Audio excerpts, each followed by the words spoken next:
How's it going, Psyche fam?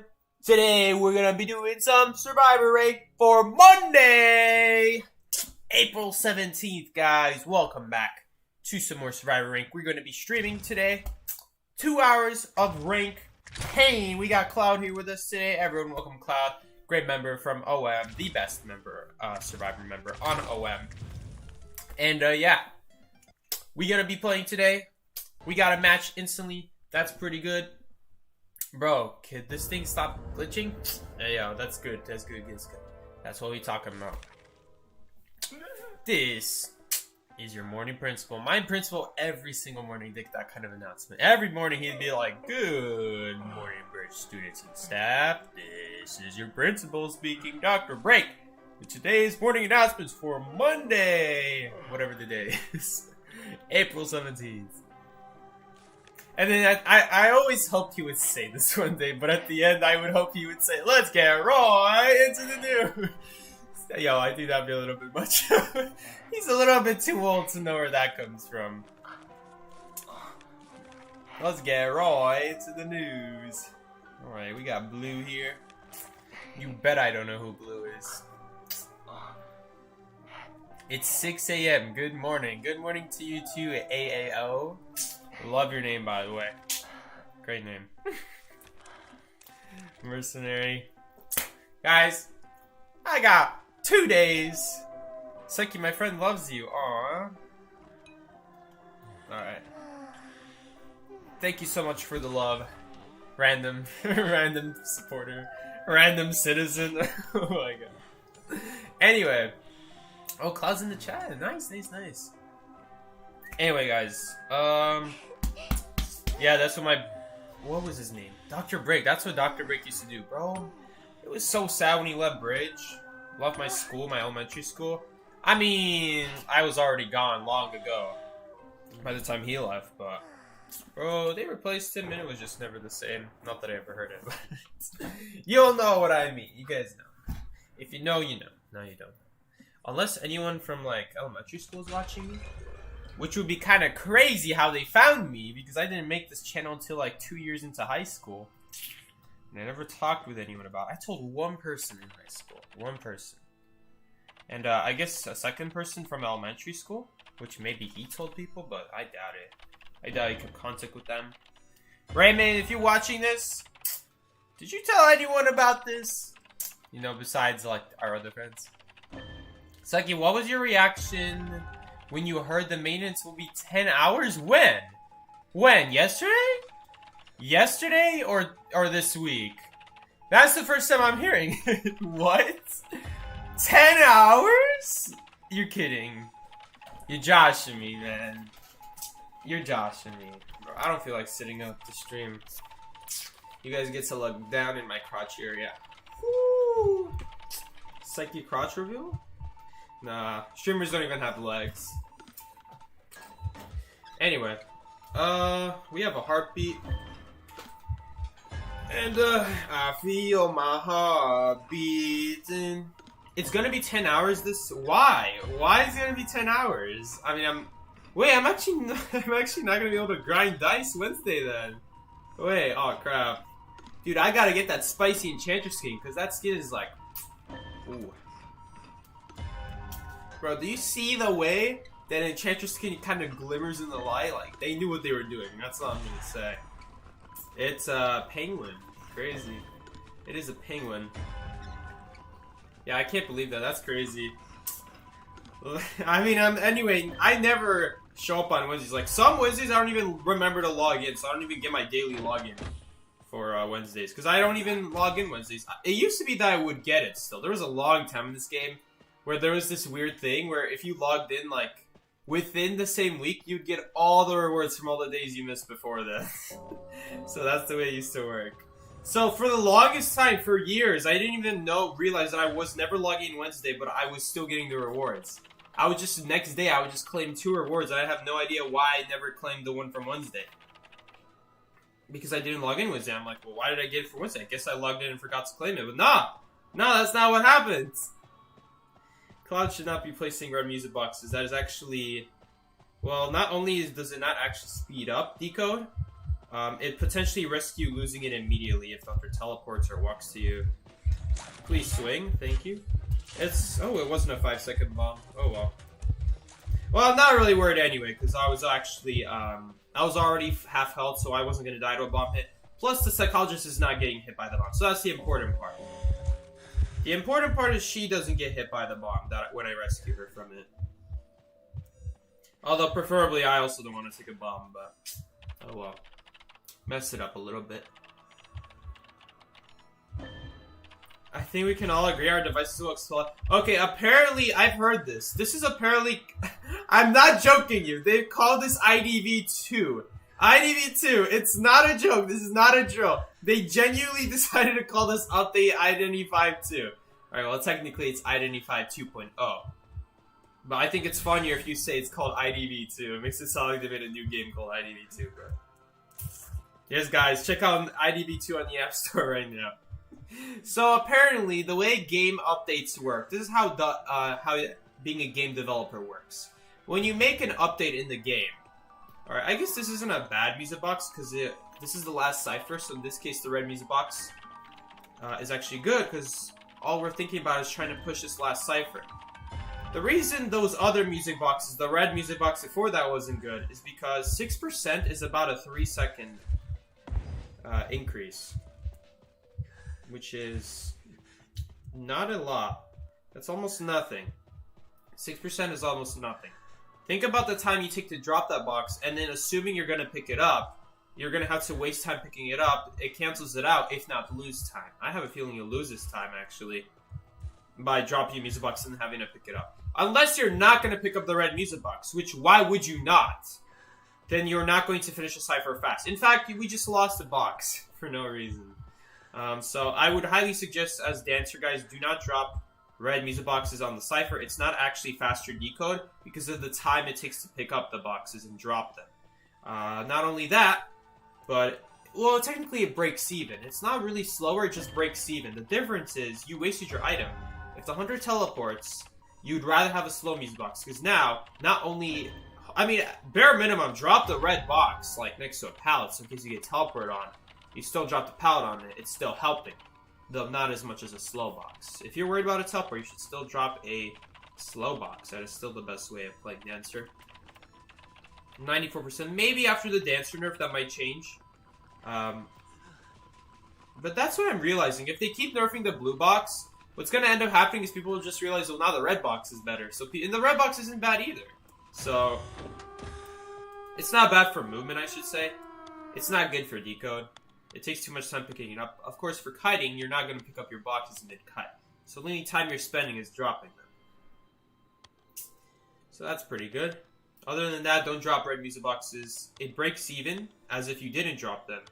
And the difference is if you get teleported on, or if you get a heartbeat, you're either going to not be able to pick up all your boxes, or if you only dropped one box, you still have to waste time picking it up, and now the hunter's basically right next to you. And that's a very bad thing to do in kites. Especially if hunters like Bomba. You don't want to be letting them get up close to you. You gotta already be running. Sculptor, another one. I'm sure there's other examples like Percy. You don't want to be too far away from Percy because then you get so much value from the dashes, but you want to be this perfect in the middle section where his dash kind of goes too far, but it's also, you're too close to make the dash worth it, you know? You're not too far away, but you're not too close where he can swing at you. Or like, destroy pallets immediately after you drop them. Kind of like that deal. Wall windows without him hitting you, very important as well.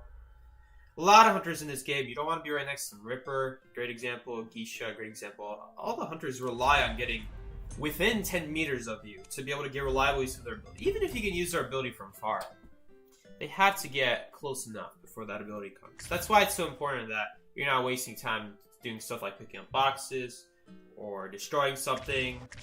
That's why, as against Axbull, you leave the tree up. You don't leave it to break halfway, because if a kite were to start, you don't want to break the tree, and then the hunter's right next to you. The idea is to have the tree ready to break, in case you get a heartbeat. Right as you get a heartbeat, you break the tree instantly. You don't really lose anything. Kind of like the same idea as if, like, you were to drop boxes. Just save the blue box or pre-place it and put it under a pile so it can't easily be destroyed. That kind of logic. But it's not actually faster to drop a red music box unless it's the last cipher and or there's a second person to cut it, because then you guys are getting double value out of the red box. Which I think at that point it might be. It is a little bit faster. Still has the same risk of like, well, what if the hunter comes? The answer has to sit there pick up all her boxes, otherwise she just lost everything. It really depends. It's very situational, but there are situations for it. It could be maybe he just wanted to do his deduction too. maybe Klaus just wants to do his dancer deduction. Because there are a few stupid ones, like, let me see here. I think this one, not that one. This one, use fastest setting to assist teammates. Sucks a little bit, that one's really hard to use. Do this one as well. There are a few annoying fast music box quests. Oh, thank you for, I don't know who that is. One of my mods for announcing the stream. I forgot about that. Thank you so much. Hold up. Targets, bans are if you keep getting the same hunter rank. Oh, did someone ask a question? Psyche, play the skin? Which skin? Oh, you mean the anime skin. You're right, I should. The anime skin that you gifted me. That one was, one of the better skins for Mercer, I will say. Still a little bit sad that they just put, like, random claws as his elbow pads. His feet, too! It's so weird, but whatever. Yeah, Cloud didn't go to Japan, that's why he's here. He's at home, but he's still playing in the tournament. What's Dancer's nerf? They're decreasing the blue music box, how much it slows down, so... I believe right now it slows down 15%. I don't remember how much. I think it's 25. Yo, he spawned upstairs? That's very lucky. Usually he spawns, like, outside. Oh, wow. Huh. At that point, you would just go do graveyard or something like that. Or not graveyard, but like island or like geisha house. A lot of options, depending on where the hunters spawn.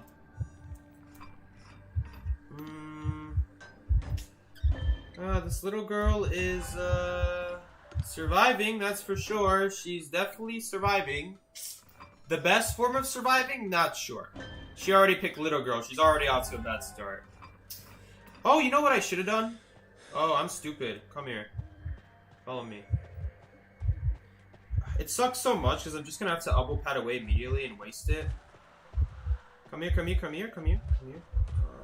Use your skills. Use the skills? Oh my god.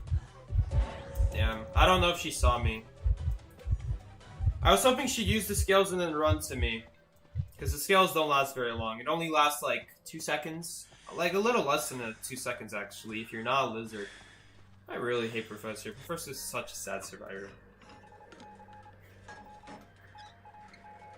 Ah yes, they're nerfing Dancer again. Yeah, we're not rescuing that. Definitely not gonna rescue that. Whoever's at Graveyard, if they want to stay at Graveyard to give tinnitus, that's fine. But I really wouldn't suggest rescuing in this situation. They're not even rescuing from the right side if they want to rescue. Alright, but if he hits them from far... Actually, it's not good, because he just dashes. That's not a good idea. She's still going for it. I guess she'll make it. Okay, well, after half, but... I'm more concerned about her dying at this point. Yes, Dancer nerf is definitely needed. Haven't played this game for some time. Is Nightwatch good? He's alright. He's not a bad hunter. I wouldn't say he's, like, amazing. The problem is he dies to a lot of survivors. A lot of survivors that are already good also do good against him. So stuff like being Dancer, Acrobat, Forward, Mercenary, even Batter, I would say, does pretty good against him. Seer, I think it will do pretty good against him. Priestess, obviously going to do good against him. You try to shove her in with Wind and she puts a portal down. You can't stop that. Only 1,000 presents can stop that, but yeah, we lost this game. I'm not even in position to do it before half rescue. It doesn't really matter, though. We literally lose this game. We don't have enough ciphers. She's going to die, come out of this basement. We need a rebound to win this match. to tie this match. And we're not going to get that in basement. We're also not going to get a rescue before half. I already know that. So I'm not going to waste my resources. Because we have to remember, he has like wind. He has 1,000 presence wind. That wind will pull us. Like right here, he'll use it maybe. No, he's not going to use it. Okay. So he's just going to do a regular hit. I wonder if he'll blink here. He might try to use the 1,000 wind. Damn. I wanted to get behind the chair. Alright, free rescue still though. We'll take it. Although he will double hit me. But we need a rebound. We need a rebound. So this is probably worth it. It's probably worth it. It's really hard to say, but I think you guys know where I'm getting with this. We're basically in a losing position no matter what. Nice. We took another hit there. That's very important. Now let's go pray to God that she doesn't die immediately. Blink. Nothing I can do about that, though. Or her, for that matter. That's why I really... Did she even have Tide Turner? If she did that rescue without Tide Turner, then both of them are... Maybe not both of them, but at least one of them are dead. And then very likely they both end up in basement after the rescue. If she had Tide Turner... then two things can happen. Either they bow run out of basement and they run very far away from basement. They risk both dying though, if they do that. But at least only one of them can get chased as long as they split up. The other option is Professor runs out immediately out of basement while she stays inside, and if the hunter tries to camp her and kill the entomologist and basement chair her, well then the professor gets away. And now we have a fresh person on chair. And that's kind of like the idea. I would say the second option is a little bit better, because we get that person off chair and force them to start all over. And we do have another Tide Turner, so it wouldn't be a big deal. But after that, she would have to run out.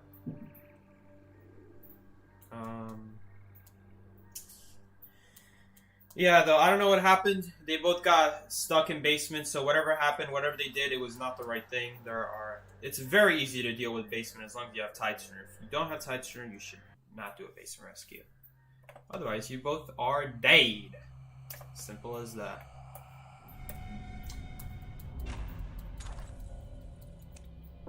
Entomologist had Tide, so I don't know what she was doing then. Whatever she did, she didn't do properly. It was either... This is why I usually run out of basement. I don't trust my teammate. What my teammate is supposed to do is, like, I put this in my basement rescue guide, my basement guide, on how to rescue against basement. Because I felt like putting it in the rescue guide isn't really a good idea, because the rescue guide is supposed to be about specific hunters, while the basement's more about the basement. The basement's its own hunter, basically. So, I think in that video I said two things you could do. You could either run out of basement, use your ability, do something, and get out of basement, and the other person is hopefully doing the same, because they just have to accept that there's no way to escape basement without someone getting hit back up the stairs. Unless they have abilities like elbow pads or gravekeeper shovels. Problem is, there's always that no recovery hit at the stairs. So pretty much, Tide Turner is so necessary because the person is always going to get hit. Especially the person off chair. They're always going to get hit and they're going to get chaired. So if we're going to make them get chaired, we want them to get chaired outside of basement. That's the idea. The other option is you just stay in basement and let the person off chair run out and take the hit. And then the hunter can't actually chase the person hiding in basement, the rescue. Because if they do, they're going to lose their target. So, maybe she waited there. Maybe she was hoping the professor would run out and he didn't. He was trying to dodge the hit, which is impossible. No hunter who's good at the game is going to miss that hit down the stairs.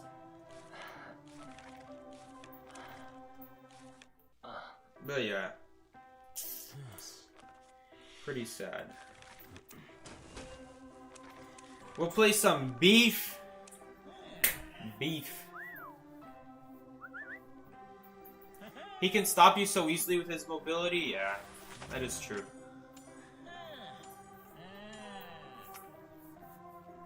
Ugh, they took the good spawns. I'd actually rather have this spawn. It'll also bait him to spawn by first stop. Cloud picked a good spawn. Berser picked a fine spawn. Like, that's not a bad spawn. Because wherever the hunter spawns, unless the hunter spawns below him. Okay, that's fine. That's, like, not completely below him. I was thinking of, like, immediately below him, but that's fine. He could transition if he needs to. He could go like 10th or something. He could even go first stop. Hunter's not going to chase Mercenary, so Mercenary can keep doing the Cypher. If I get chased here, I'm going to have to go for the Broken Carousel. As Thief, you really want to either be spawning Fort Stop or the Bridge. Really, Prisoner should have spawned that 2-story. The spawns were completely wrong this match. If I could get a glimpse of who the Hunter is, that would be nice, but I don't want to wait too long because it might be Percy, and then I would die immediately, so don't want to give him too much of a chance to catch up. We still want to be ready, of course. I'm going to do a Silent Ball here, because he's probably holding out his hook. Woo! We don't have a very good area against Gamekeeper. Oh, okay, don't do that. I think I might get hooked now. Dang. That's not very good. Oh, he went on that side. Come on, dodge it. We dodged it successfully. And he's actually avoiding the flashlights, so that's fine with me. Okay, teleport.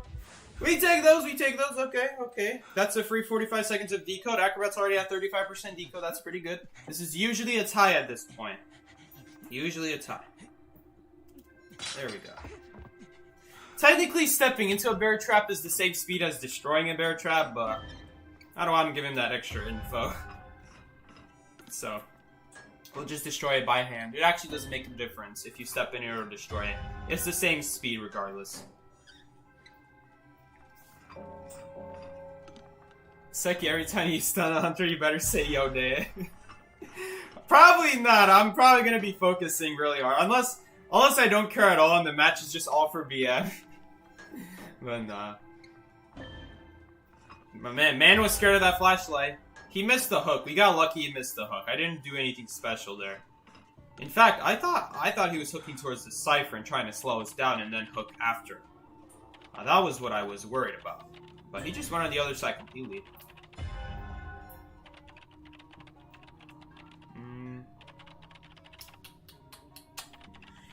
That is a pretty early down, though. That is, well, if Percy spawns 2-story, then he would also die to a teleport pretty badly. The difference is he would at least have a good area after. 10th, not really a good area against Gamekeeper. The Pouts by 10th are not very good. The only area that's really good against Gamekeeper where prisoners spawned is the middle area of that side of the map, over there. And behind 10th, those tall walls are very important against, what's his name, against Gamekeeper, because he can't hook over those walls. He could hook over the benches in 10, he could hook over the walls, like these kinds of walls, like this one. Great example, he can easily hook over that. I can technically flashlight over it as well. Ripper's Foggy Blades don't collide with it. Same exact type of wall over here. Those are all the same types of walls. Anything with like a red box like that, this is considered a low wall. Flashlight goes over it. Gamekeeper hook goes over it. Foggy Blade goes over. You don't have to stand by the wall and get for stuff like Ripper to have the Foggy Blade go over this wall. Wildling should be able to jump over this wall. Acrobat can jump over this wall. So can Antiquarian. Or at least hypothetically she should be able to. I don't know. I haven't played her. Or jumped over this wall. Or had any need to. But yeah. Psyche as too hard to catch? Hey yo, what you mean? 58%. I'm not very thick. I don't think anyone's trying to catch this as. You know what I'm saying? Bro made the Hunger Games? Who? Me? Oh, God. Okay, well, I'm not paying attention. Yo, Dade. I'm Dade. Oh, man. Oh, wow. This guy's actually surviving quite a long time, though. Prisoner. Man surviving. It's in his name, after all. You know, it's funny. People's names are survivors, but all they be doing is dying. Alright, Cypher's primed. Guys, tell me, every time you start up a ring match, don't they just die in 10 seconds? It's like, just change your faction name to, what is it called? Dire? No, that doesn't make any sense. He can do the gate. Well, should he? It's funny, because the Mercenary Elbow Pad actually doesn't do a whole lot against Gamekeeper. The only reason Gamekeeper... I'm just thinking, the only way Mercenary doing this game would be good is if he elbow pads off this door, goes over there, gets behind that wall, and gets behind the other wall to the palace. It's the only way he would survive if he were to get teleported on this game. And trust me, guys, I don't think this mercenary is up for that task. I don't think he has the skills for the bill. Cyber Prime, though. I guess I should also mention that technically this is a low terrain wall as well. So stuff like Wildling, Acrobat. I don't know about Wildling, because I don't know if it counts Wildling jumping off an area where there's no ground below it, but I know Acrobat counts. Problem is they took away those walls, so you never really see it anymore. BM Flywheel, as always. It's technically a bad thing to use Flywheel there, because if the gamekeeper is paying attention, he'll be like, oh, this guy has Flywheel. I'll remember that next time he uses this survivor against. Well, again, he doesn't know, because maybe depend on the map. But I'm always carrying Flywheel on Thieves, so.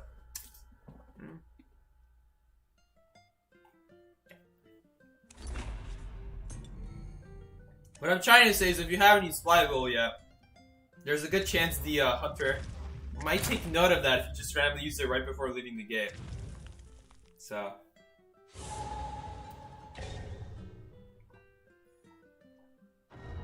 I would be very careful about doing that in stuff like tournaments.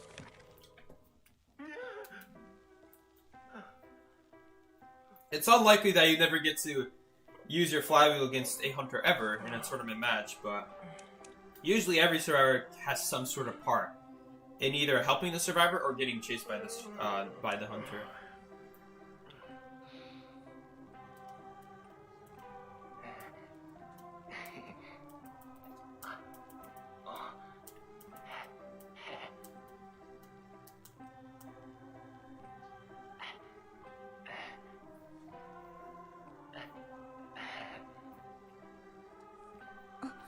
Psyche, what are your thoughts on the rank time duration being reduced for higher tiers? How would they reduce it? You can't reduce it. How would they reduce it? Explain that to me. That sounds like a load of garbage. For starters, it's not that long, alright? Longest you wait nowadays is like a few minutes. It's not long at all. What's the other thing? The other thing, oh, by the way, have we done 3 matches today? Or is this the 3rd match? I feel like we've done 3 matches today. What was the first match against? Nightwatch? No, we lost to Nightwatch. Was there a game before the Ever Sleeping Nightwatch match? It wasn't Hospital. Was it Church? What was I playing? Mercenary. Who was the Hunter? I could have sworn there was a match at the start of the stream. I don't remember it. I don't know how they would do that, because the game depends on there being enough players for there to start a match. Are you telling me that there's something else that causes the matchmaking to slow down? Where even though they have enough players, it doesn't start the match still? It doesn't tell you, oh, match style, and like click ready up, but... I don't know. Don't ask me, I'm not the game dev. I thought that's how it worked. Okay, bye game. Axe Boy. Very annoying Hunter to rescue against. Too many souls to look out for. The one thing you can do against Axe Boy to make your rescue a lot easier is to destroy the tree if you're doing a tree. Sorry, if you're doing a cipher with a tree next door. Because the reason that's so important is because, well, I should probably specify. If the tree is within the range of the cipher, then when you leave the tree, you're going to get a soul on you. That purple soul is a lot easier to hit survivors with than the souls that travel around the tree. But when you go to rescue someone, you're going to have to walk a far distance probably. At least enough to leave the tree, unless they're cheering right next to you. You're going to have a purple soul on you when you go rescue. That makes it a lot easier for that Axeway to hit you with that soul. So your best chance is to destroy the tree, because if you destroy the tree, there's no tree to give you a soul. So, also, if you come across a second tree on your path to the rescue, then destroying the first tree actually gives you a buff to prevent getting another soul from a different tree for 30 seconds. A lot of people don't know that. But when you destroy a tree, as long as you don't have any souls on you, I know some people ask this, well, Psyche, I destroyed a tree, I didn't get that buff that you're talking about. That's because you had a soul on you. If you have a soul on you, it'll use up immediately because you have souls on you, you know? It's like, would you rank Nightwatch at S tier? Definitely not even close. I'm not even sure if I would rank him A tier, honestly. And that's because the hunters... That's because the current survivors that are already good... This is the kind of the issue with them releasing hunters like Nightwatch. Is that the survivors that are already countered the very popular picks also counter the new hunter. Which is a problem. That means the survivors don't have to change anything. It means that if you pick that hunter, you're always going to get countered still. As long as they pick those same survivors that should counter the other hunters. There's no reason they would not pick those survivors. Watch him use the soul, I wonder. Okay. Okay, nice. He wasted the soul. Please just swing, though. Just swing. Nice. There we go. He's an instant swing hunter. I'm not going to risk touching that chair and then randomly get terror shock. When very often when I would do that, I'm speaking from years of experience as a rescue mate. Very often what would happen is I wouldn't get... A lot of people say, oh, you touch the chair for a few milliseconds and then they swing at you. 99% of the time, what actually happens to me is I touch the chair for so little that the rescue bar doesn't even show up before I get terror shock. That's the type of garbage that I'm talking about. And that's the type of stuff that just pisses me off about instant swing hunters. There's no way to react to that. And there's no way they would have known I touched that chair unless I kept doing it in a pattern. Which is why I try not to touch the chair over and over in a pattern. In fact, I don't even touch the chair. I don't even want to give them that chance. That small chance of identifying a pattern. Or even if there's no pattern, I don't want them just randomly swinging and terror shock me when I just so happen to, hypothetically out of order, touch the chair in an order that they're not expecting. They just get lucky. It's ridiculous. Terror shocks on instant swing hunters like Axeport, Lizard, Clown, Gamekeeper's Hook is also instant. Clown's Dash is instant. It's ridiculous, man. Clerk, another one. Would you rate Clerk S tier? In rank, yeah, maybe. But in a tournament setting, I would say no. I wouldn't say Clerk is an S tier hunter, and that's literally because there's a lot of good survivors against Clerk. And another thing about Clerk is, not only is it so easy to boost away from her, but it's also very easy to work together against her. As long as you guys work together. Heck, even body blocking does good against Clerk. Even body blocking does good. It's a serious threat. Clerk is always under pressure from survivors working together. Either because she can't record the right one anymore, or now she can't catch up to that other survivor because of how... Because part of it because she has no movement. So literally, even if you don't have the right ability, you still have... Sorry, even if you don't have the right ability as a survivor, what if the other survivors start helping out? You still don't have any movement. Like now, as a hunter, you don't have any movement for the survivor when their teammates start helping out. They just get all this distance, and you just have to sit there and walk. I'm not going to pop that unless it's the kiter. The kiter is the only person I trust here. I definitely don't trust this. Well, I've seen Phantom before, but I don't trust them. 0%. Cypher, though? What do you think is better? Ripper with Peeper? Or Reaper with Pepper? Or Blink? I would say Blink. Big problem with Peeper is that when you have Peeper, now the survivor doesn't have to worry about something like Blink. So if they make a mistake with their ability or something or literally anything, the Peeper is not enough to help out. The Peeper slows them down a little bit, but it's too easy to leave. It's too easy to transition. It's too easy to use your ability to get to a new area, even if you don't know how to transition. What if they start using something like elbow pads, football, Priestess portals? Did I say elbow pads yet? Gravekeeper shovel. Seer Owl lasts like 8 seconds to easily leave and go to a different area. Peepers are not good, because literally every time you drop a peeper, either the survivor ignores it and they just keep kiting in the same area because they know they can still keep kiting there. Like, it's not going to slow them enough. Like, what does it slow you down? Like 6%, I forgot the exact number, but it's almost nothing. Peepers are a very bad trait. I think it's 5%, actually. One of the worst traits in this game. I shouldn't say one of the worst, because there's Listen, there's Abnormal, there's Patroller. I would say Peeper is probably a little bit better than Patroller and Abnormal. Because it's instantaneous. and it does provide pressure on ciphers, and it does help a little bit on chase, but it's extremely, extremely situational. There's not even a lot of maps where you want to be seeing the survivor. Peeper's main ability is to see survivors. If you're just slowing them down, slowing down their vaulting speed, that's not enough. That is not enough to be considered a trait. You gotta be constantly finding people, dropping peepers by ciphers constantly. And the reason that's not a good strategy is because that assumes the survivor is going to be kiting by other people's ciphers. And if the survivor is doing that, they're already making a mistake regardless of whether or not you're holding peepers in your hand. So would I say peepers is good? No. I called Peppus from now on. I was discussing with a supposed S-Badge Ripper. He said he can get easy hits with peepers, but I don't know survivors know immediately when you place a peeper. They can hear a noise every time you drop a peeper. Every hunter makes a unique noise. Ripper makes the classic, like, claw noise, like two claws, like, it's like, imagine two knives scratching against each other. That's the sound that Ripper makes. Oh, I guess I'm playing Lucky Guy. That's the sound, that's the sound that, I guess we're playing Lucky Guy. That's literally my reaction to that information. What was I saying? He makes like a little scissor sound if he were to drop it. Geisha makes a drum noise when she puts a peeper. But literally every hunter can hear like most hunters make a thump noise when they drop a peeper. They know immediately. Literally, there's no other way to say it. It doesn't matter to know immediately. Well, even if you didn't hear the sound, you can see that you've been discovered, so that's not the important part. It doesn't matter if the survivor knows. What matters is, does it help?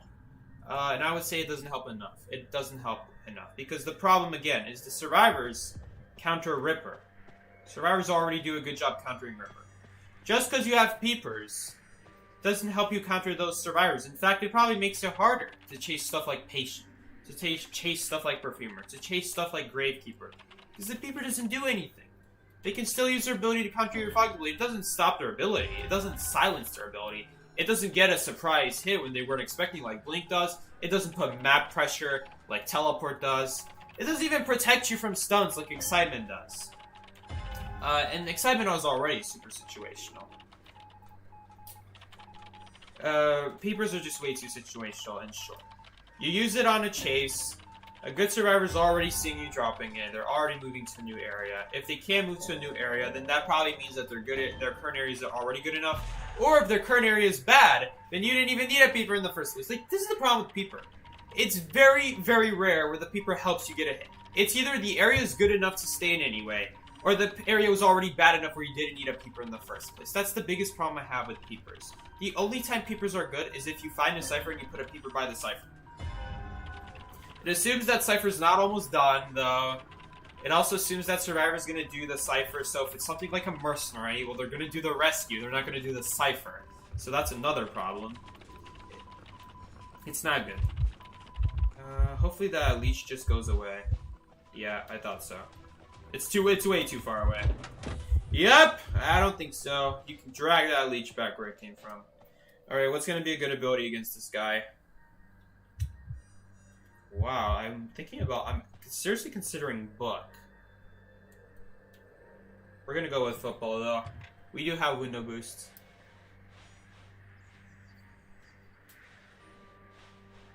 I would probably consider book a little bit more if it was something like Leo's memory. But the other problem is this is Dream Witch, so this doesn't really work. So he just patrolled a random person. Okay. I would love to pick up this leech remover, but I also don't want to get seen by the main body. Alright, because the last thing I need to do is get chased right now. Alright, so we got a perfume on the first chest. That's not bad. It's not great either. We're going to have to predict a blink with that, basically. But this does mean that my next chest item is guaranteed. So, as long as I memorize where each item is, which I don't, then I can pick out an item. It's gonna take me time. Leech is over there. Alright. Let's see if she blinks. No blink. I would love to get on that tram, but that tram's about to leave. Not gonna reach the pallet. It's alright. It's really sad, but... That's why the perfume is not helpful. It's only helpful if she switches to blink. We're gonna need to use boost here. We have to avoid the blink here. We have to stall the blink out for as long as possible here. That's our goal right now. So that was a great football. We got a window boost out of it, traveled halfway across the map. That was very good. We'll also get another chest item here. This time we're going to get a controller. Just so that our... No, not yet. Actually, sure, why not? I hope she's not, like, going around the corner of this wall. That would be really bad. We would die on the spot. So hopefully we get a controller. Knowing my luck, we got a syringe. Okay, that also works. Bot's a little bit better, but syringe also works. But yeah. This will give us use out of this perfume now. We won't be able to use the syringe again, though. That is the one issue. I mean, it's so close to being able to get used again, but the reason we can't is because she had deteriorate and panic. That 8% difference causes us to not be able to reuse a syringe. Just one of the many reasons why it's a must to have panic and deteriorate. Besides just constant slowdown. She doesn't have panic? What? Okay, I guess she doesn't have panic. We might actually be able to reuse this syringe then. It's looking like it's at exactly 50%. You guys think we can reuse the syringe again? I don't know. I've never seen it be that close to 50%. Because every hunter has panic and deteriorate. Maybe she had deteriorate, but I didn't see. Maybe she just has deteriorate and not panic. Deteriorate decreases your healing and decoding by 5%, by the way, for those that don't know. Panic does it for 3% for each survivor that's injured. Wow, that's really nice. He got the leech out. That's huge. That is huge. All right, we don't have very good chest items for the late game though. That is the one thing. We could get an elbow pad. That wouldn't be bad. But I don't think we're gonna have time. This perfume also change with Lucky Guy? Because I know my little accessory changes every ability. Does it change perfume too? I think it does. Yeah, it does. That's so cool. Alright, hopefully he gets dungeon. I don't know. We took a long time to get that thing open. Yeah. Bro, she'd be swinging at air too. He's not gonna make dungeon. Oh, he's doing exactly what I was about to say to do. Does he have a magnet? With a magnet, he can get this. Well, I would have dropped that pallet though.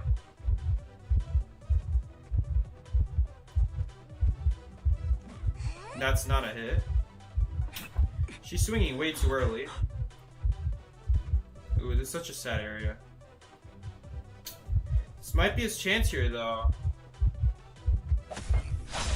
That won't do anything, though. Damn. Oh my god, she's just messing it up! She's just giving him this! Oh my god, it's... Oh my god, locker boost! Locker boost! Oh... That's crazy. He got a boost from the Cypher machine. Damn, so close. Bro, she really out here throwing too. Why does 49% round up to 50? It doesn't. That's why I'm confused, like, if it's 50 or 49. It doesn't. You're saying why now round it up? A long time ago, I don't know when they changed this about syringes, but a long time ago, you could double use syringes from chests. They used to be a lot more common. That's why I would know. Syringes used to be a lot more common. It used to be that you get stuff like 3 elbow pads, full football, a full controller from the chests. You could even get a flare gun in rank. They took out flare gun completely in rank match. But I think they said legendary. So as long as you're not legendary tier, you can still pull a flare gun in rank, I guess. But Cloud was eating for real, bro. But yeah. What was the time about? Oh yeah, chests. They used to give better items. But here's the catch. Here's the catch. Here's why I hated people who searched in chests for items. Because you would never get it. You might be wondering, Psyche, what do you mean you would never get it? It's so easy to get elbow pads or like footballs from chess nowadays. Like you pull it, there's like a good chance of it. I shouldn't say easy, but you guys know what I mean. It's like there's a good chance of it happening. Where like you pull an elbow pad, or you pull a football, or you pull like at least a perfume or a watch, something like that. Even illusion is not bad. You used to get double illusions back then and double perfumes. But back to the point, they were awful. Why? Because at the time, there were also flashlights in the chest. There were toolboxes. There were maps. These were useless items. Toolbox is still useless. Don't get me wrong. But at the time, flashlight did not get rid of abilities halfway, which means you can moonwalk the flashlight, making flashlight and thief in general a very bad survivor. The other thing is Lawyer's map didn't show where the hunter was. It just showed where the ciphers were. So it was a terrible ability. Terrible, did absolutely nothing. It's ironic, but if you're gonna search in a chest, your chances of it are just for a syringe.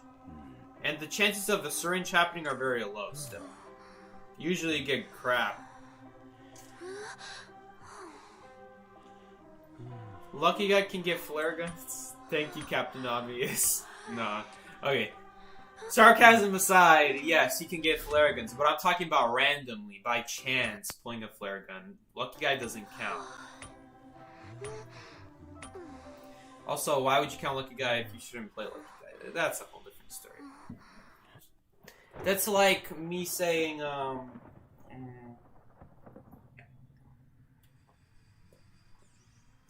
Oh. That's like me saying Gardner is really bad against Percy, right, in rank. No one plays Gardner, and no one plays Percy. It's like it doesn't even exist. So yeah, Lucky Guy can pull flare guns for chest, but it doesn't matter. No one should be playing Lucky Guy. That flare gun, by the way, is as Lucky Guy. Flare gun as Lucky Guy is really not that good. I really don't like flare gun as Lucky Guy. The stun is just way too short. The stun's just way too short, man. 5-second bomb. He might put another bomb here, though. Alright. You cannot block this doorway with an illusion. He vaulted it again, that's perfectly fine. We can still reach this area, no problem. And I think I'm actually... do I have to use an illusion here? No, in fact, we definitely don't want to. That's a 5-second bomb.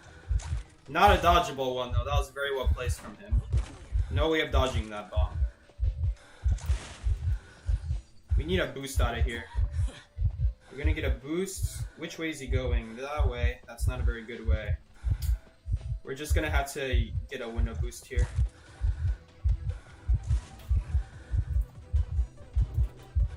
He walked through, but it's fine. The important part is we got the boost.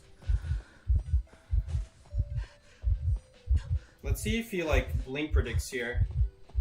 No. He has insolence, though. Which makes the chances of blink very high. Chances of blink are very high.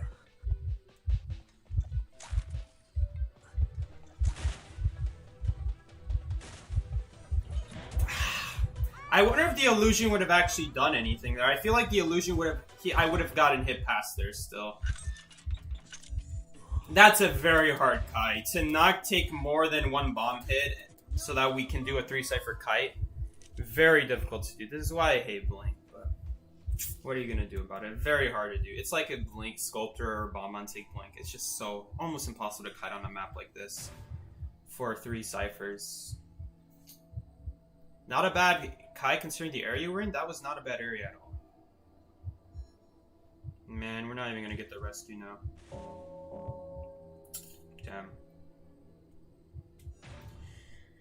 Damn. He didn't really hide himself very well, to be fair. It looks like Toy Merchant is also just revealing herself out in the open, using her catapult way too early, instead of saving it to get close to the chair. She's just using it to catch up to the chair, which is very bad. You don't want to be using... this is so sad. We're losing this game purely because of people not knowing rescue technique. We might not even tie this game anymore. We don't have any ciphers started. We had to have someone get healed up. That person's probably healing up that toy merchant now. We need this batter to do a good kite, basically. Oh, if Cloud gets chased, that's even worse.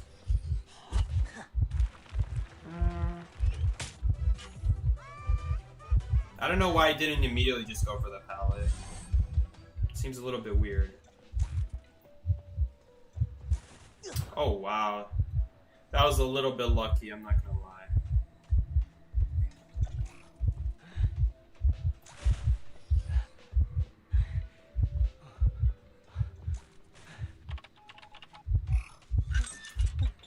It's so sad, though. Like, you do all that work.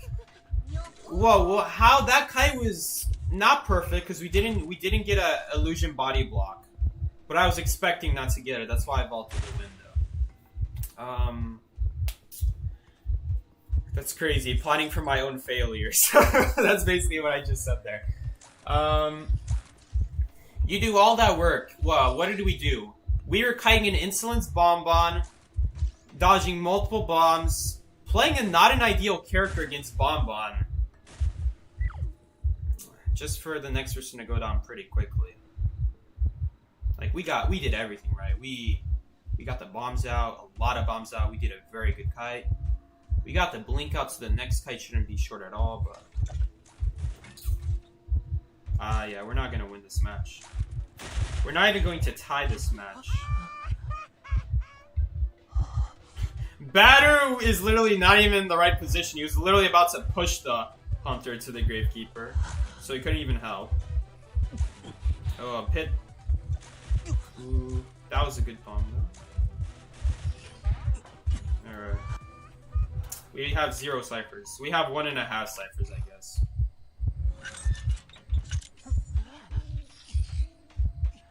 Really? Not even gonna hold out his bat out? That's GG. As if things couldn't get any better.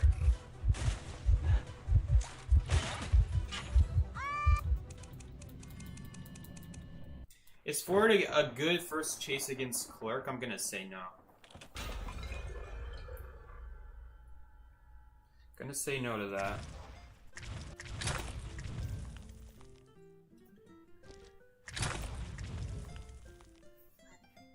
Hi Saki, good luck. Thank you so much, Pedro.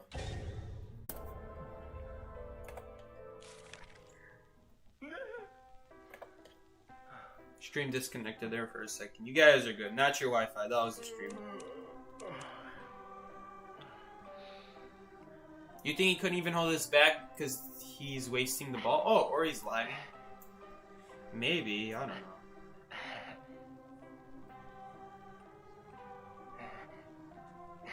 Hi, opinion on Demi? She's a good survivor. She's a very good survivor. Not the best, but she's a good survivor. I would put her as an A-tier survivor. Play Dancer? Sure, we'll play Dancer. La la la. It's like his hair is giving reverse mohawk?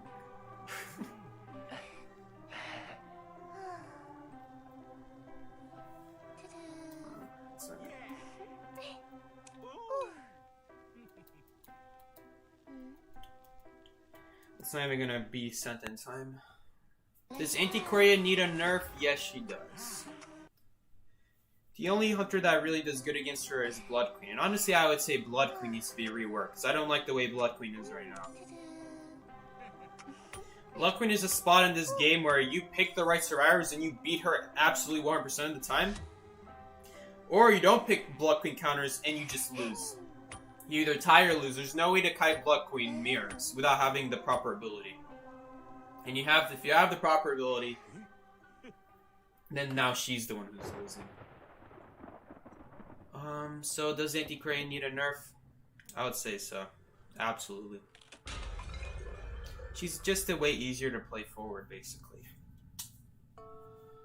Where did that enchanter spawn? Did that enchanter spawn on my left, I think? This needs to be blue. You love this skin for Dancer? Yeah, it's a very nice skin. It's a Logic Pad skin, very old. Season 3, I think. So that was back in 2019, like early 2019, maybe 2018. I don't even remember. I think it was like December 2018 when the season first started. Okay.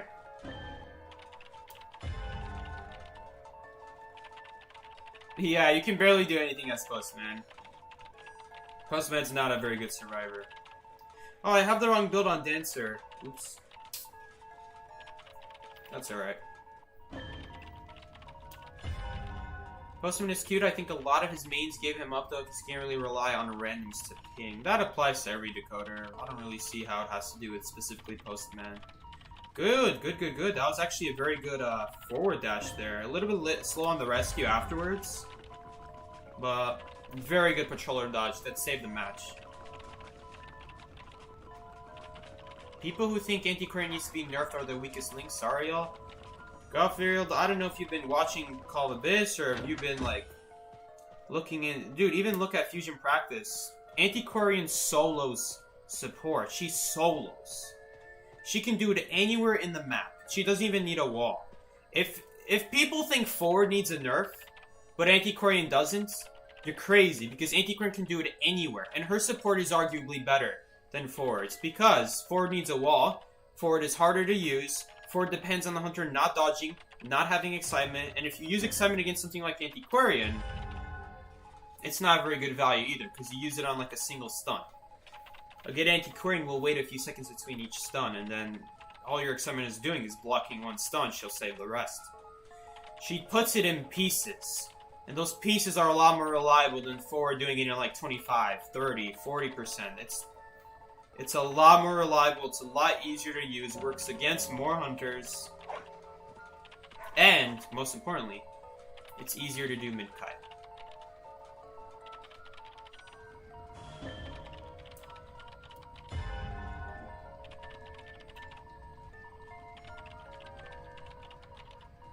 They killed Prospector, yeah. Prospector's a little bit sad now. Well, he didn't get nerfed yet, but... the character did not deserve a nerf as hard as he got. Did he deserve the nerf? I would say nerf other characters first.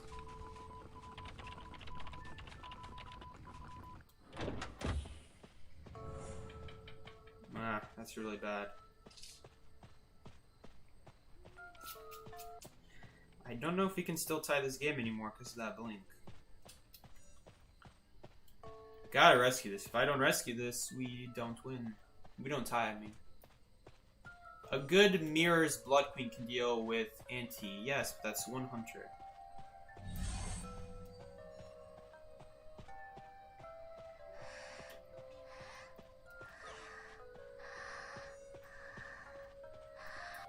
Alright. I need to remove this guy's leech. But looks like that's not gonna happen. Either way, we'll have the leech remover now.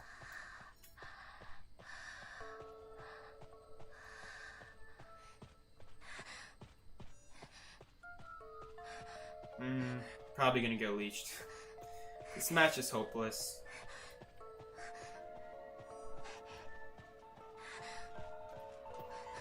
I mean... that's perfect. Cloud will now have a chance to rebound now because of that. And she did get bit by the dog. She did get bit by that dog, so...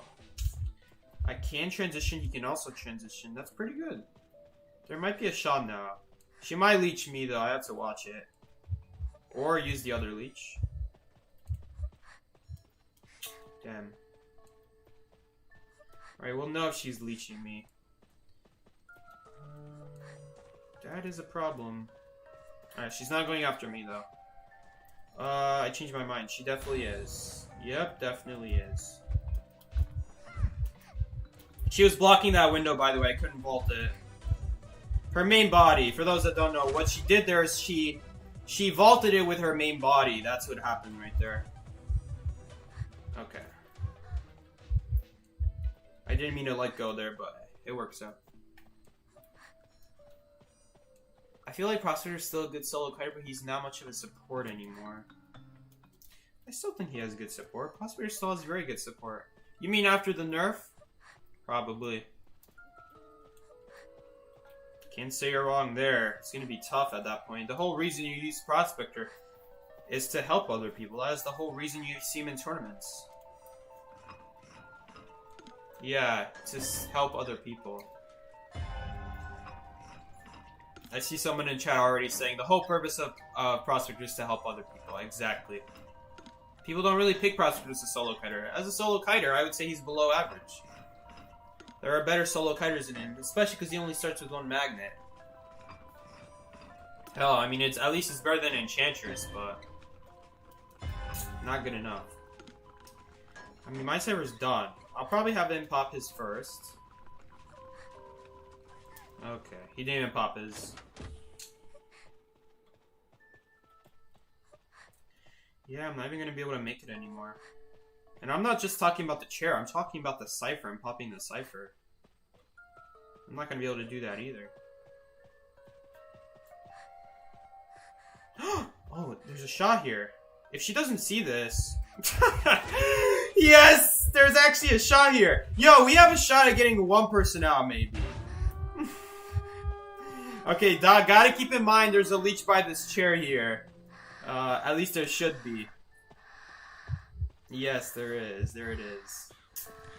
Let's see where she's dragging it. Is she just dragging it to her main body, or is she trying to drag it to the gate? I'm gonna tell my teammate that the hunter's on me, though. Yeah, that's definitely on me. No, no, no! Oh my god. Blink.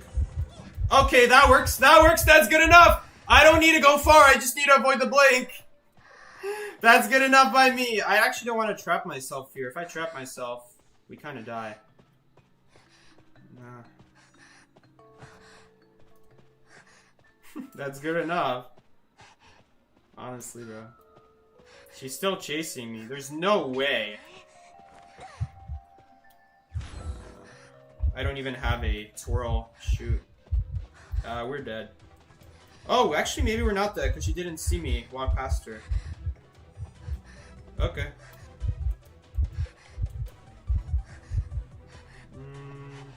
I'll get a window. Oh, no, I can't make it. No, what the? Hey, yo, why did I drop on myself? Oh, okay, she went on the other leech. That's good, that's good. Is there even a shot here? Yo, yo, surprise vault? Okay, get another boost, maybe.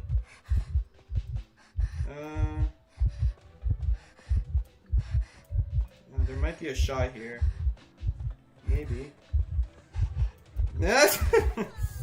If I vault to that window, if I vault this, I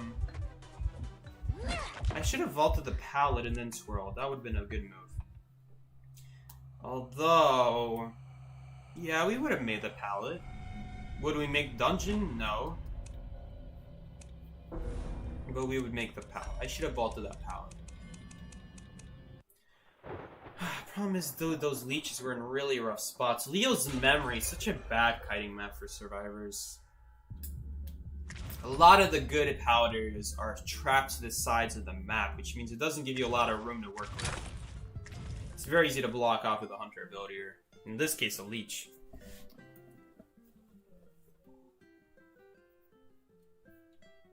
It may have been a loss, but you slayed with that kite at the end. Thank you. That was kind of lucky at the end. I got lucky she didn't swing because I didn't know which side of the wall she's coming from. That wall is too short. Ugh, that pellet area sucks in general.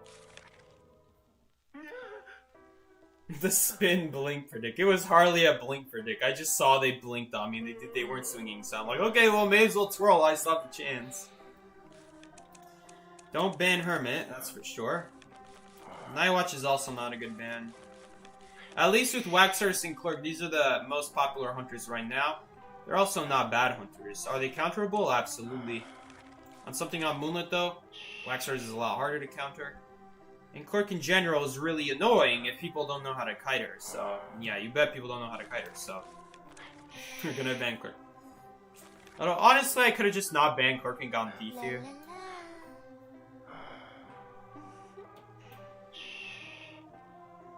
Maybe the real win is the psyches we made along the way. What the hell did you just say?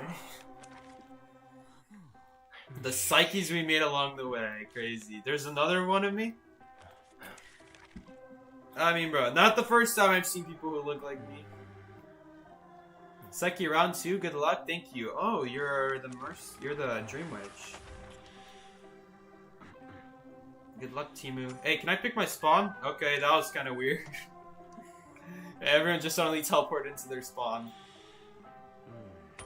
Psyche, are there any characters you plan on using more in ranked next season? No. When I look at seasons, I don't look at seasons and I'm like, oh, this season I'm gonna play this character. Next season I'm gonna play this character. If you're gonna play a character, you gotta stick with it until you've absolutely mastered it against every hunter in every area. Yeah, I guess only those two things. And if you're a rescuer, against every rescue, possibly every chair would be helpful to know. Can you use prisoner next match? Oh my god. Who is this person? Jonathan wants me to use prisoner. Okay, we'll use prisoner next match. Psyche, how's the Super Mario movie? It was actually pretty good. I will say, I mean, come on. It's a Super Mario movie. I'm happy either way. Did I like the plot of the movie? I thought the plot of the movie was great. I don't really like the way they were jump cutting a lot through the movie. They were jumping a lot, and so it was jumping from situation to situation very quickly. Like, it shows a plot that's going on, it finishes it, and immediately jumps to the next subplot. There's no, like, continuation of what happens after they solve the problem, or, like, before they move on to the next subplot. We like to see that backstory, like, before stuff happens. Like, kind of like at the start of the movie. Oh, they showed where Mario's from. He's in Brooklyn. Right, and he's got his family, and I love that. It didn't just immediately plop in the Mushroom Kingdom, right? That's nice. But especially in the middle of the movie, there was a lot of moments, especially with the Bowser singing scene. I mean, it's kind of hard to integrate that. But there were a lot of other times, where they solve an issue, or like something goes on with Luigi, for example, and it just immediately jumps back to Mario after his problem, like, not solved, but like, they solved, like, the current sub-problem, you know what I'm saying? I don't know why this person wants to rescue. They just wasted precious decode time.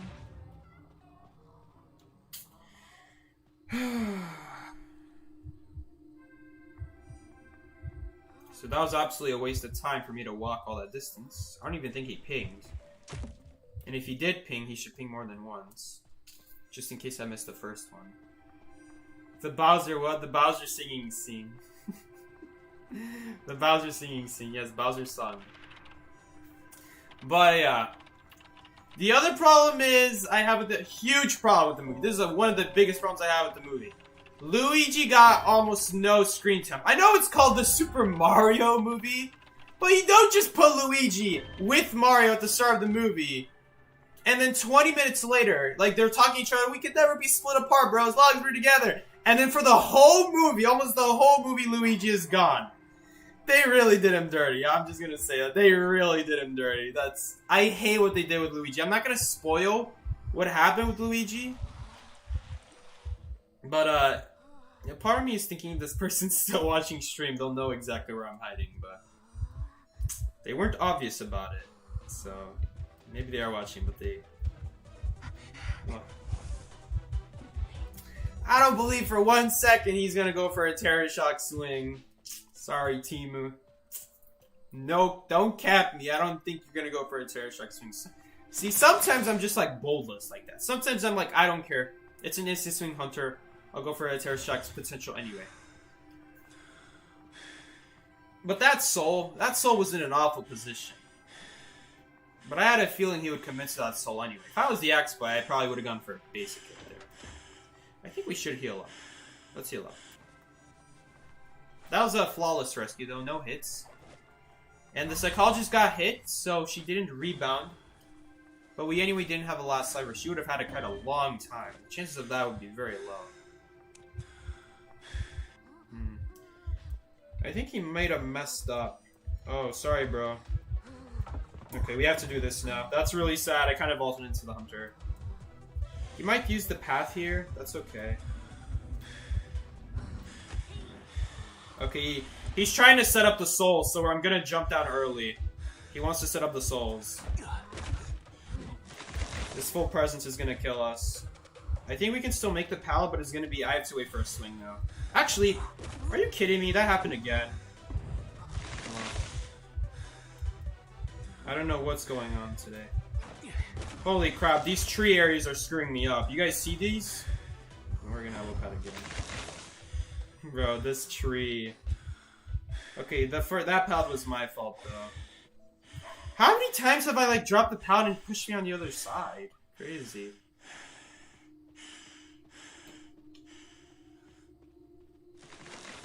Okay, I wasn't even in the soul that time, bro. I'm not even in the tree that time and it slowed me down. I have no elbow pads for Lakin. I would have had at least one elbow pad. At least. Honestly, I probably could have taken a hit there. But I didn't know how much the cipher was. So I don't want to risk taking a hit and it turns out the cipher was like 0%. If I knew the cipher was like 70 there or 60, I wouldn't have used that elbow pad. I would have just taken the hit after that mistake. Man, these trees, man. Every once in a while, you get super unlucky with, like, the positioning of the areas and trees. Like, that exploit didn't even plant that tree there. Or if they did plant it, they definitely weren't planning on trying to plant it in a way where it's perfectly in line with the pallet.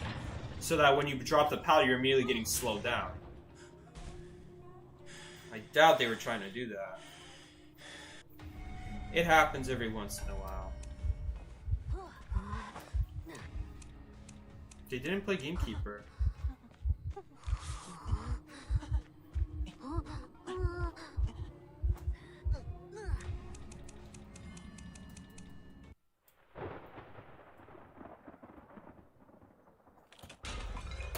Any tips for going against Robbie? I normally get a loss against him. Well, if you're losing against him, it's not necessarily that you don't know how to play against him. It could just be that your teammates don't know how to play against him. But I'm guessing you want to know how to kite Robbie? Alright, well the biggest thing is you gotta make sure that you're not leaving the tree area. Mostly because of full presence, but very likely you're not gonna have to kite a full presence exploit. You're just gonna have to kite a regular exploit, in which case moving between trees. The only thing it does is give a purple soul. If you have a purple soul on you, because you're gonna have to leave the tree eventually, my best advice is to try to kite in the same area as long as possible. Try not to leave the tree, because when you leave the tree, you get a purple soul on you. It's way easier to hit you when there's a purple soul than when there's regular souls on a tree. It's way easier to hit you with a purple soul. I know this as an exploit. As an exploit user, I know this for a fact. That it's way easier to hit survivors with a purple soul than it is with a regular soul. What's up, Byron? Are you actually with you matched against this? No way. And we got St. Peter too. I'm blocking off the Mind's Eye. Because I don't want him going Mind's Eye. He still went an awful survivor. I'm not going to go Mind's Eye here, but I want to wait last second. Either until everyone ready's up, or until it's the last second. What survivor am I going to pick? If not for this guy. Alright. No, we're not gonna play Mind's Eye. It's just St. Peter, one of the worst survivors in this game, St. Peter. This is the little girl that we're playing against. This person's been playing this game for years, and they never get any better at this game. And on top of that, they play garbage characters. So I'm trying to do them a favor to not pick trash characters by blocking it off, so they can't pick it. Oh, not Prisoner. I'm so sorry. I forgot to pick Prisoner. We really can't afford to go Prisoner, honestly.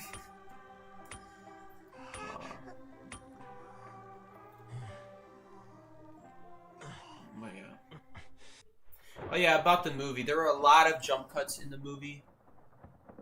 So that was a little bit annoying. I love the music. The music was the best part. They had better music in the credits. Like, all the amazing music was in the credits. All of it. Every single amazing soundtrack you've ever heard in Mario. Like, and I know not all of them are amazing, but they remixed them all, orchestrated them all, so they're all equally amazing. So, They put all those movies, all those songs in the credits, of all places. And don't get me wrong. Don't get me wrong, the music in the actual movie was also good. But I don't know why they put all the good music in the credits.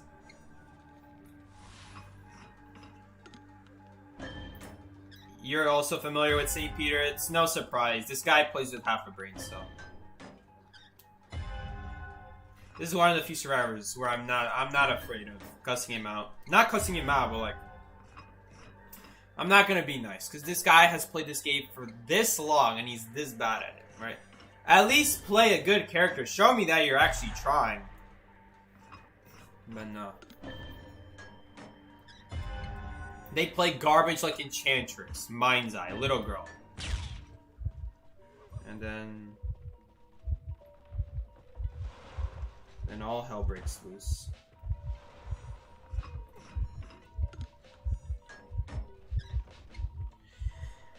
I'm guessing they're coming back up here because they thought I dropped down. This time I'm gonna do a silent vault, just so because last time they just vaulted for free. They fell down the hole. Yeah, they thought I was sitting by the window. Because I didn't drop down the first time, so yeah, that was pretty nice. Ooh, he's still coming here. Crazy. Let's see if he has confined space.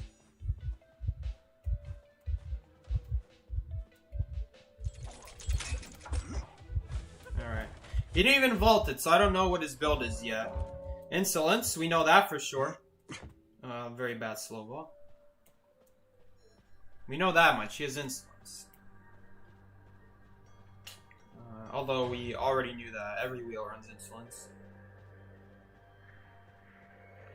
Problem is this wheel running detention? Is this wheel running confined space? We don't know yet. Probably not confined space. There's only one window in this whole map where you would run confined space.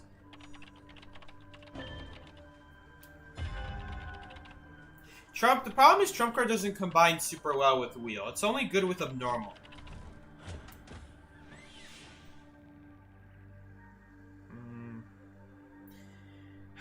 Like, I could have owled that, I wonder.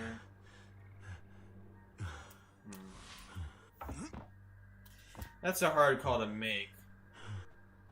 Because he wasn't even close to getting his drink out. I think saving the owl is going to be a little bit better. Really, you gotta use the owl, like, on the first basic swing against wheel. You're not going to get a good owl. Even if you owl the wheel, so what? On Never Sleeping, it's very easy to get another spike hit.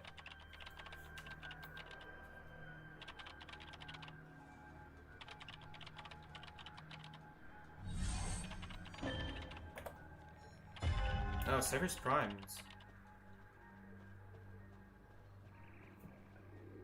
Oh, let's not run into a wall. I'm reading chat. Suki is the most conservative Seer player I've ever seen. What do you mean conservative? I would say that's the wise play there. I mean, you tell me, do you think that Barbie would have survived? How much time did she have? 14 seconds without getting hit by another spike? One spike is all it takes. So for us to owl, we would have to owl the first hit. And he took a first spike hit almost immediately. If he took a hit when he was like 8 seconds from the drink, 9 seconds, even 10 seconds, I would have sent that owl. Block one spike hit. But right immediately after the what's it called? The going into the wheel part, they have to cut a whole 14 seconds by themselves. That's why I was really hoping Cloud was gonna dodge the wheel or do something. Anything. We're definitely gonna send an owl here though. Now the owl is useful because we guarantee that he's gonna need to use a basic hit here. He might not even have to, actually, because he's just missing every trap. He also has a lot of pages here. Good thinking. That was good thinking, honestly, from the what's his name? I can't even send an owl to her because she's inside the mercenary, but is she still gonna die? What is mercenary doing? Alright, well somehow she still died. Alright. Oh, he's actually gonna let her go? He does not deserve that, Gray. Gray. He does not deserve that.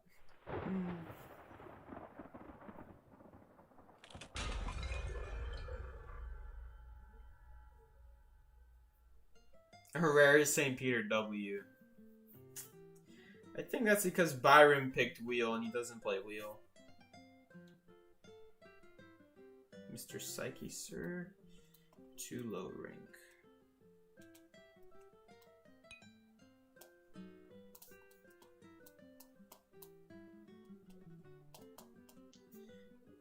A teammate who is at least going to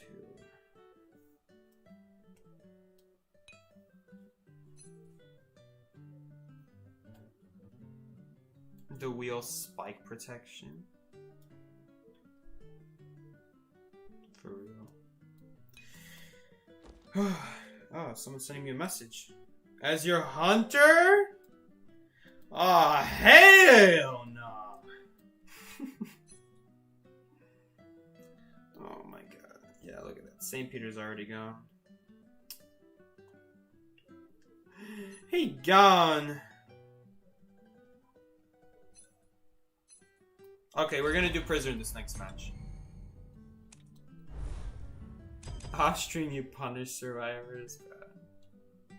Bro, get your nasty wheel stuff out of here. Oh, right, I forgot. I'm the host. Right. Well, we'll know it's him.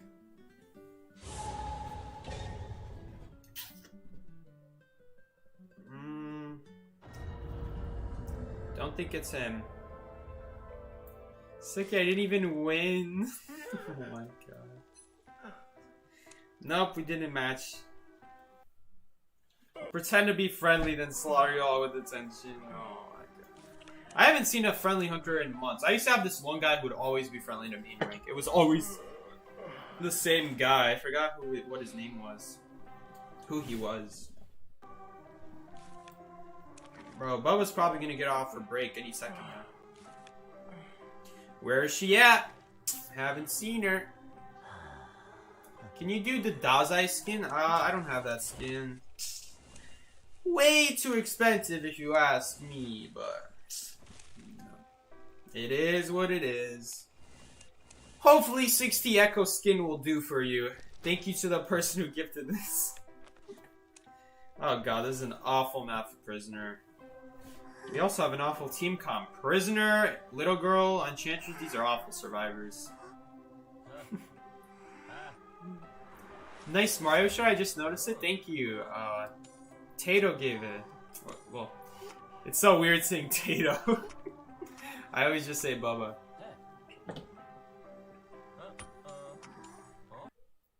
Alright, well. Questionable spawns, to say the least. Now if the little girl teleports, he knows exactly where she's gonna teleport. There's no question about where he's gonna teleport. Psyche, do you have the Lawyer Ivory Tower skin? I don't think so. I'll check after this match.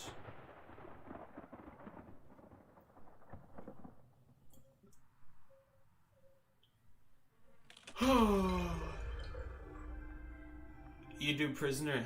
Prisoner, thanks. No problem, Jonathan. Hopefully we don't get our, my butt kicked, of course. Alright, I forgot. Someone's supposed to spawn on that side of the map and no one spawned there. Shoot, it's Geisha. This is not an easy kite as prisoner. Very few hunters are easy kites as prisoner. It would have to be something like Percy or Witching to be an easy kite. I always get friendly whenever I actually want to play this game. I don't remember. I don't feel like there's a point in being friendly. I've never been friendly. The only time I've been friendly is, I think to get the Hellenberg deduction done. A long time ago, there was this Hellenberg deduction. Oh my god, guys. You don't believe this. The last deduction for Hellenberg's quest was find 2 survivors in lockers. I'm not kidding you. That was actually his deduction. I had to become friendly and pray they went in lockers. I would stand by the locker and just hope they went in the locker so I could get my deduction. And they did! First try, they went in the locker. First match I was friendly, they went in the locker. I still needed a tie, though. So, I don't know how I worked that out with the survivors. I also did the Mad Ice deduction. Oh, I should have been sending to the mercenary. Oopsie. We'll do it right now. Honestly, he might not even need it. He might not need it, but we're still gonna send it anyway. Just in case. Just in case. Yep, like that. It'll be helpful to get that last 20% in now. See, when someone has to leave their cipher and there's like 20-30% left on the cipher, then prisoner is good. Because now we're going to get a ton of value. No one has to walk to that cipher anymore. Mercer can just immediately start a new cipher now. We don't need anyone trying to finish it. We'll get it done now. So, super easy. That's when prisoner is really good. One of the best decoders in that case. If he can finish a cipher across the map like that, that's great. I assume she's going to go do that cipher. Ooh, should we send energy to it? I'm gonna say yeah. I don't like sending energy to empty ciphers typically, but I'm hoping Mercenary does that cipher. He's doing the other one. Oh no, is he? I can't tell. Well, whoever's doing that cipher, they're doing it, so I'm gonna send energy. It has to be the mercenary. We definitely want to prioritize the cipher that's closer to the hunter getting done here. That's why I'm sending all this energy. In this situation, a prisoner is also good. Now, the moment that cipher gets chaired on, my connection just gets broken, though. So at that point, prisoner can't help. But prisoner's going to be really nice here. Doing us a really good job. Instead of me having to walk to the cipher, and then by the time I walk to the cipher, it's probably going to be already done. We can actually help out with it. So in this case, prisoner's actually very good.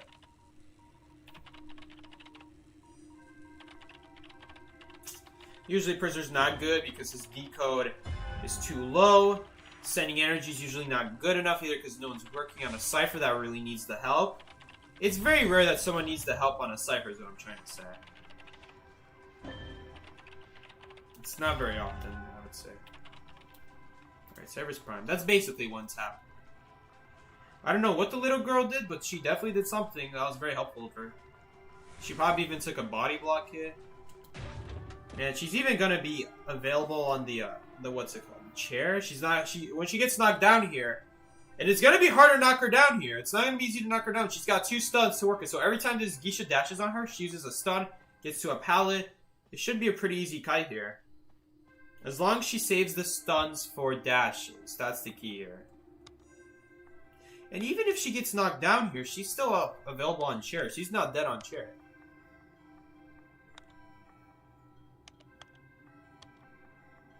It's like when I want to goof off in quick match, hunters are serious for real. That was a very good endgame fight from this enchantress. Good job. I say good job because it's so rare. Usually this is supposed to be normal, but she did something that most people can't do. So props to her. Very good. Honestly, they could have rescued that mercenary. I know Cloud can rescue that. Little girl can't make it anymore before Geisha makes it. But I think with a few elbow pads, he could have made that. Very good job from the Enchantress. That was a very, very good game. Very good as, like, Prisoner doing a good job there. Finishing the Mercenary Cypher from really far away. Oh, yeah, it was Bonbon. Okay. So there was a match that I forgot about. 1, 2, 3. 1, 2, 3, 4.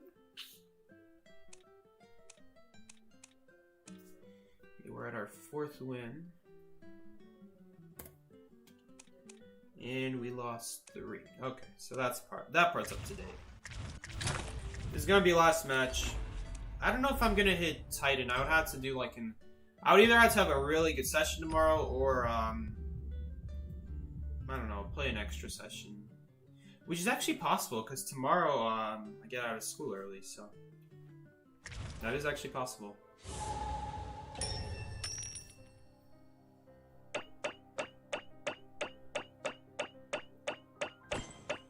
You love Prisoner? Oh, I was supposed to see if I have the lawyer skin. I can still see. As long as I remember. Oh. Oh, yo, they just accepted last second. I thought they were just gonna disconnect. Alright, we're gonna see if I have the skin. Who did we get? Okay, we got people who I don't really know. I don't know these people. Here's the crazy part. Maybe I do know these people, and because they changed their name to, well, whatever that says, I don't know him now. That usually applies to anyone. Whatever language you put your name in, I usually don't know you after that. Okay, do I have the lawyer skin? I don't think I do. Yeah, I don't. But I mean, I would anywhere wear this skin. It's a freaking lawyer. It's actual lawyer skin. Crazy.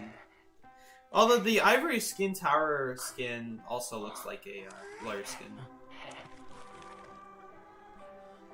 They didn't do bad with it at all.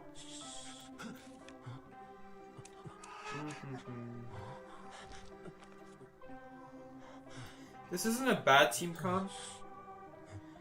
Lakeside's much better for little girl, I would say. It does, it does. His new skin also looks like a lawyer. Lots of little girls today, I know. That's an okay spawn. Yeah, I don't know about switching there. That's probably a little bit better, actually. I like that spawn better.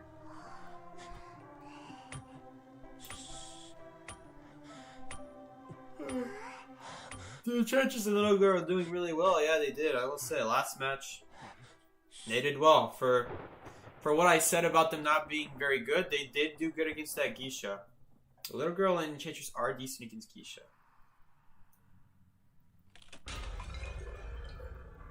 Little Girl sweet, bro. Alright, who was doing that cipher? It was Prospector. Prospector is gonna do ship. Oh, again. Geisha. I don't really know how to play patient against Geisha. One of my hardest matchups. Going against Geisha as patient.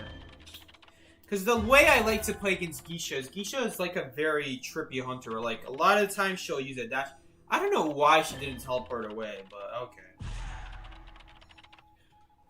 Bro picks a little girl, doesn't even teleport away. Relying on the mercenary. If the mercenary takes a hit here, she just immediately pops out of him, though. So we need this mercenary not to mess up.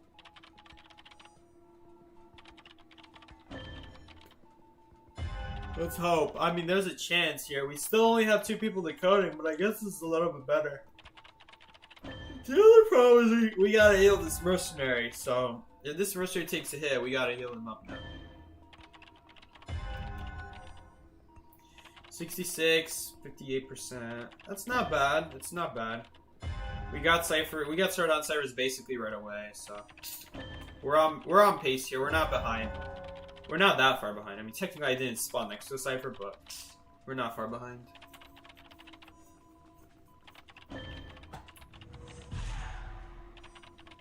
Ugh, that's not that good.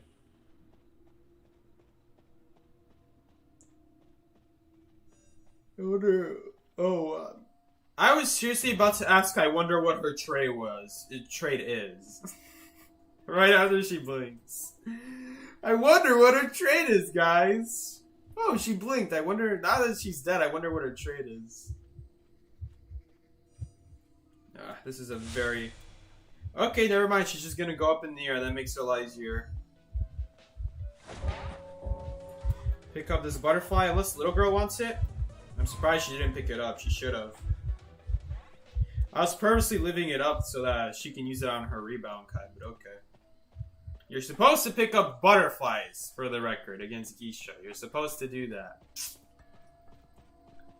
Oh, man.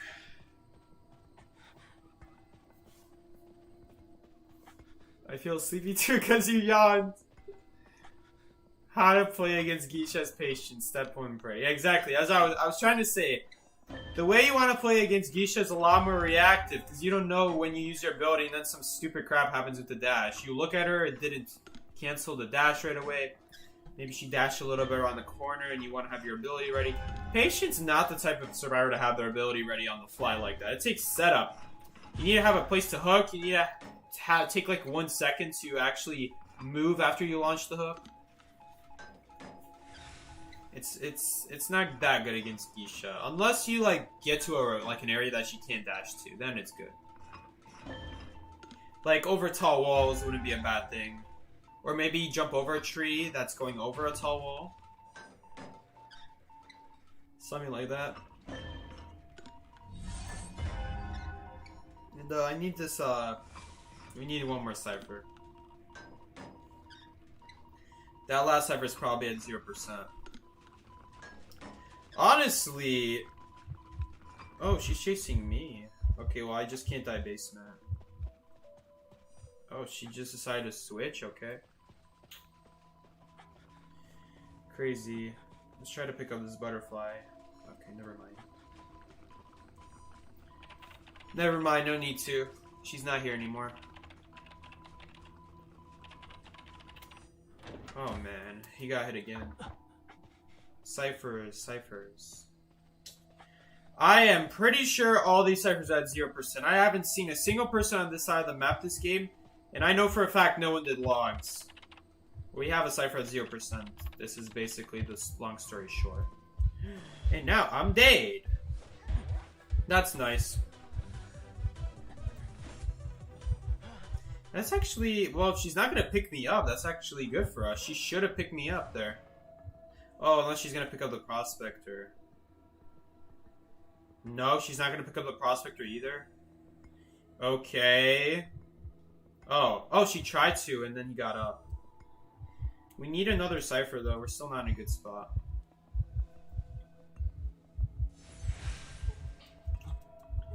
Okay, I don't like how they're healing the little girl and not the mercenary. So basically, they're accepting this type. They heal the little girl. You heal the little girl, you're accepting this type. The little girl's the last person you should be healing. Because little girl's not gonna do anything for us. Little girl's useless. Gotta love the game since from these survivors. No one's gonna make this rescue. I don't know why he's saying save when it's critical. He's not making this rescue. He obviously doesn't know how rescuing works. So he thinks he's gonna make it unless he has... Actually, he could make it.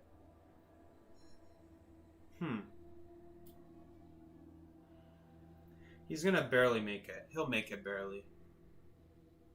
He's lucky she's not camping. If she was camping... Oh, he has an elbow pad? Honestly, I'm pretty sure he didn't need that elbow pad, but okay. You lucky, dog. You lucky that you barely made it. I don't know why the little girl teleported on the prospector, though. That was the worst person to teleport on. She should have done a cipher at short. I don't know why she's putting all her eggs in one basket. Doing logs. We should be splitting up our decode against the hunter with teleport. Yeah, I mean, if you're gonna just teleport to danger... Sorry, this hunter doesn't have teleport, my bad. They don't have teleport yet. I mean, they probably will, but they just walked over to that cipher. I mean, yeah, if you're gonna teleport on the cipher, then yeah, you are gonna need that heal, but... If I was her, I would have just not done a cipher. See what the hunter does.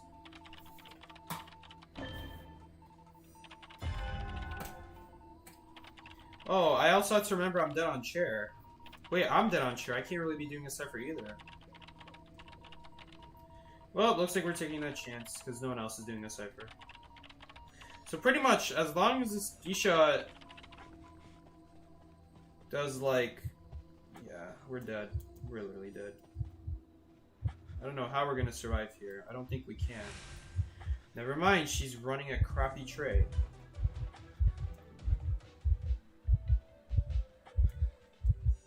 Please don't see me.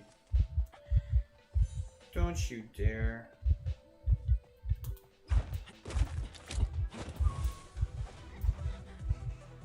Drop that pallet for me. Okay, never mind. Can you dash on me and then I drop this pallet on you? Okay. Ugh. Yes, we canceled it immediately. Why would she do that? Okay. Well, we're set now. We can definitely survive.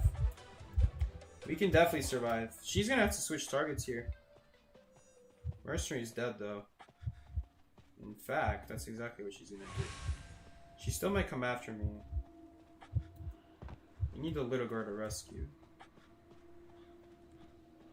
Dude, what if she goes on the cipher? Hopefully she teleports on me. There we go.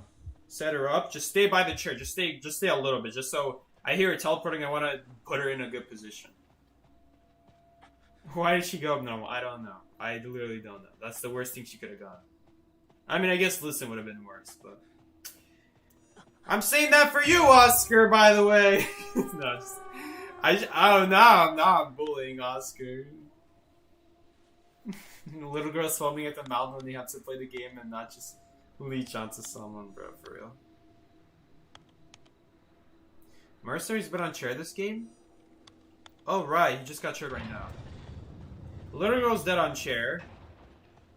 Patient is dead on chair. I'm patient. Mercenary is not dead on chair. Pretty much as long as Cloud can make it to a gate, this gate preferably, or a dungeon, he's good. Okay, that's good. Alright, we out. Hook for BM purposes, and we out.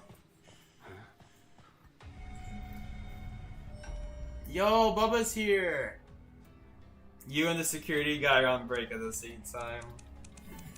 Should have kept the lights off. Except this time he beat me to the break room. Oh, man. He's even lazier than you! Crazy. Alright. Good enough session today. We'll take it, guys. When you have a day where you match with St. Peter... When you match with St. Peter, bro, it's a win in my book if we got this many wins. GG on tank today? I slept in so I couldn't say good luck. Aw. Thank you, Luca. Have a good rest. Oh wait, they already slept. Okay, I'm stupid. Alright, GG's Cloud. Thanks for coming. Thanks for coming, ayo? Sus. There we go.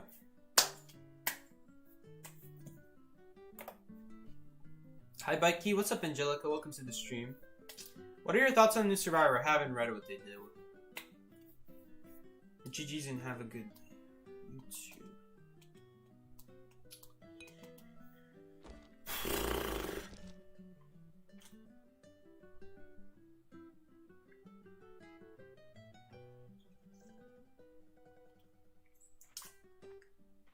The string session went well. Yeah, it's not bad. Not a bad session. We've had worse sessions. Not a bad session at all. We also have less matches because I was a little bit late today. Only 10 matches. Bye, Cloud. Everyone say bye to Cloud. He said bye, chat. Jojo gave you bonus points too. What is this? Thunderous Resonance. How does a worker B have that? Don't tell me a worker B paid that much money. Crazy.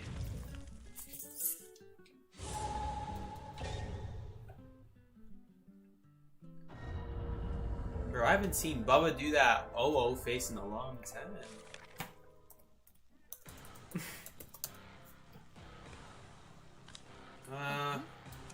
Oh well. We getting You're doing it again.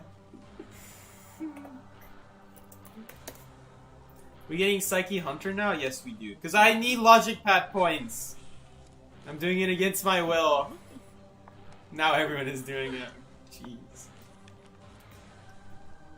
I'm doing a Hunter rank against my will. I'm only doing Hunter rank because I know I'm not going to promote to the next Hunter tier. I don't want to promote as Hunter. I want to stay at Sabretooth. Because it gives me fast matches in 2v8. Think smart, not hard. Think about it. Why would I want to rank up as Hunter when I'm never going to do Hunter seriously? Like, I don't want to rank up to the point where it's like I'm not going to play Hunter anymore, but it's also hard to find matches in like Quick, in 2v8. This way, if I ever want to play the game and get instant matches for points or something like that, I have a low Hunter tier, so stuff like Quick Match just gives me instant matches. But otherwise, yeah, not a good idea.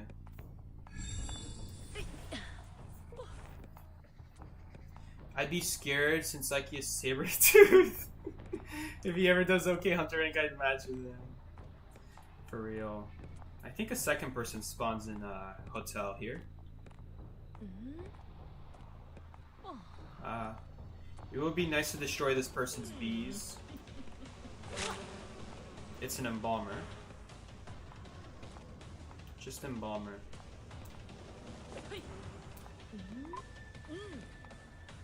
Ah, the stupid sofa. Oh my god.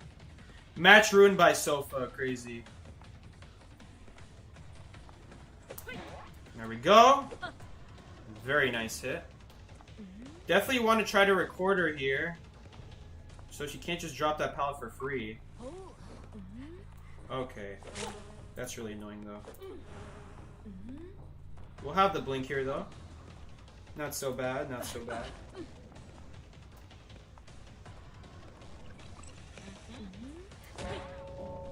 And is anyone else here? They got a cipher done. Oh, okay, they missed. Good, good, good. It's just you. Alright, free rescue. Instant rescue, we take those. I'm not here to question your gameplay. I'm just taking my wins. They're not actually even doing ciphers. No ciphers are being worked on. Where are her bees? Did her bees run out? No, she's still holding the net.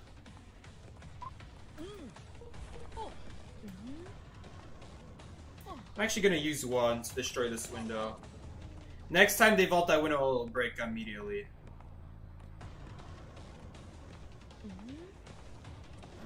It might be useful here, actually.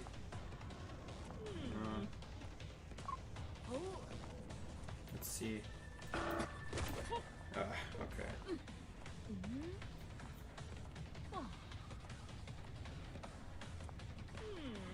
This recording actually isn't that useful. I need full presence to make this recording useful.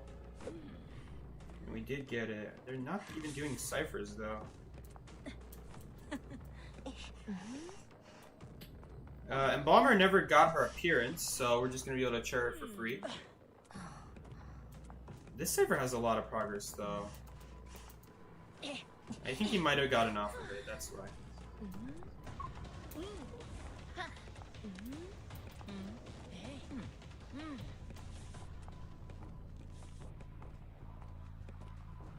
Okay. Oh, you still want to do that cipher? Okay. No complaints from me. Oh, I recorded myself, that's nice. Okay, well, at least we gotta make use of it now. Okay, we take those.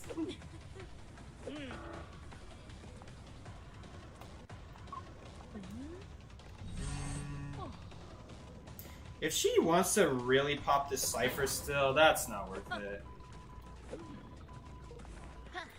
In fact, that's another basement. I think I'll hold on to the blink here. I'm not gonna switch off from blink. I think the blink's gonna be helpful this match again. Clerk matches typically end up going for a long time, so it's not like most hunters where once you use blink at this stage of the game, we're not gonna be able to use it again before gates are open. At that point, we'd rather have teleport, which is why I just immediately switch to teleport most times quickly. I don't know what's going on with that cipher. Why does he keep missing it? Took him a while. Okay, I think it's primed almost. There's no reason he should keep doing that after he notices.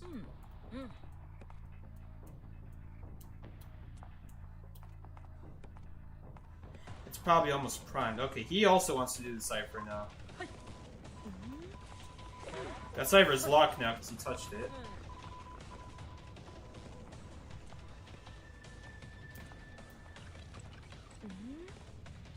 And he looks like he's going for the rescue.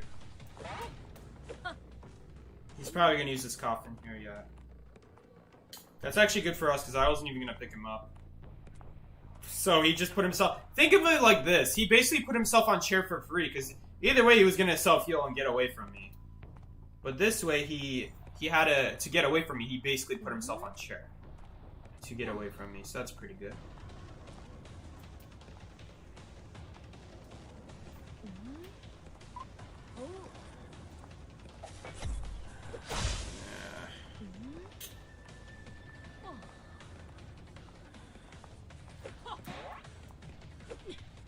You generally don't understand Clerk. Basically, when she has 1,000 presents, if you interact with an object... Okay, he got a locker boost. Oh, okay, that was a little bit late. I thought I recorded his interaction in time. I guess not. Okay, that was a little bit too far. My bad. I think he's got another magnet, unfortunately. I think we can just barely hit him, though. Yeah, Clerk can just barely hit him. I'm gonna record him. I'm not gonna end the recording because I want to switch to teleport and see where he is. We can continuously see where he is, so it's really nice. And then we'll just teleport now.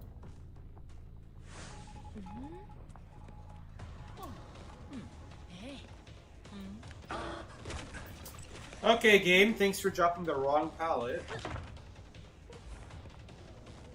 That window's gonna break. Oh wait, it's already broken. We're gonna kill him right here. There we go.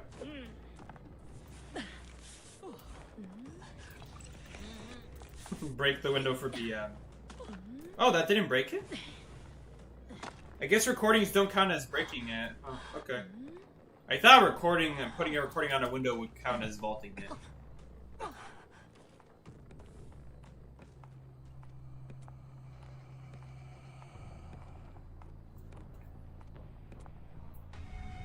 Average mammoth match. For real. Oh, okay, as I was saying, with 1,000 presents, if you interact with anything, that thing gets locked for 9 seconds. But it only gets locked when she ends her recording. So the only way that can happen is that either she presses the button herself, or the recording ends. It lasts 10 seconds. It can't be longer than 10 seconds. Also, I'm gonna do a Hunter rank, because this way we guarantee get like a 1-second match time. And we'll get a match instantly. I usually don't do Hunter rank, but since it's end of season, if I become Sabretooth 1, it doesn't really matter. I'll become like Sabretooth 3 season, you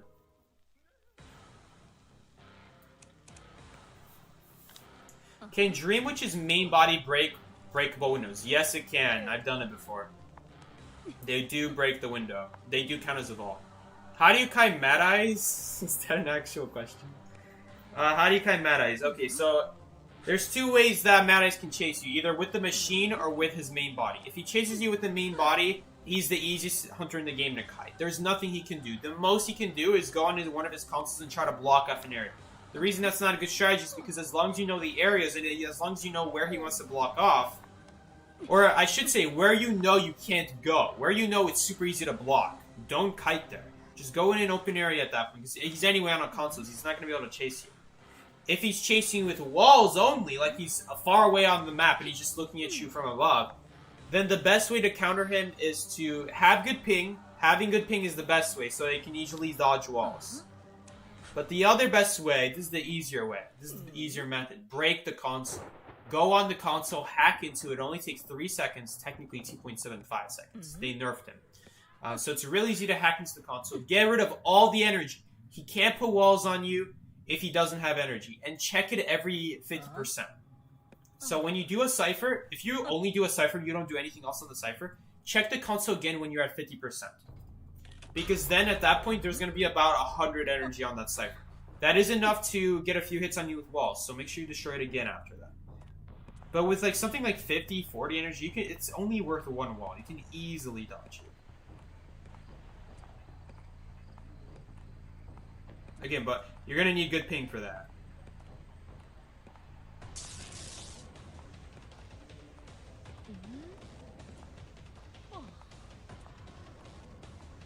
Okay, that's a free hit. That will be a free hit. Okay, she's giving us a pallet break. Although I'm not even going to take it. She's in an awful area. Breaking that pallet there. Yes, we get a recording if we break that pallet. But it would also be awful. And the reason it would be awful is because... What am I looking for? It's because it lets her transition to another area. So I'm not killing her here because she's going to heal up. If I kill her here, the stress will heal her after the rescue. So I'm going to wait until it runs out, and now we're going to kill her. I should have checked the cipher. I forgot I was at 1,000 prints. I could have been checking ciphers. during that time. Dang, no basement here.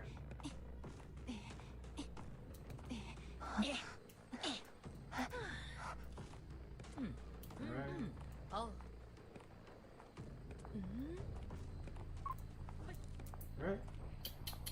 It would be really nice to get a window vault recording here as well, so I'm going to try to do that before the rescue. Let's make sure to get the maximum value out of this. There we go. This is probably going to be helpful on a Kai later. Try not to hit the doctor. Dang, okay. So now she just heals up for free later. Okay, slow vault. That's really nice.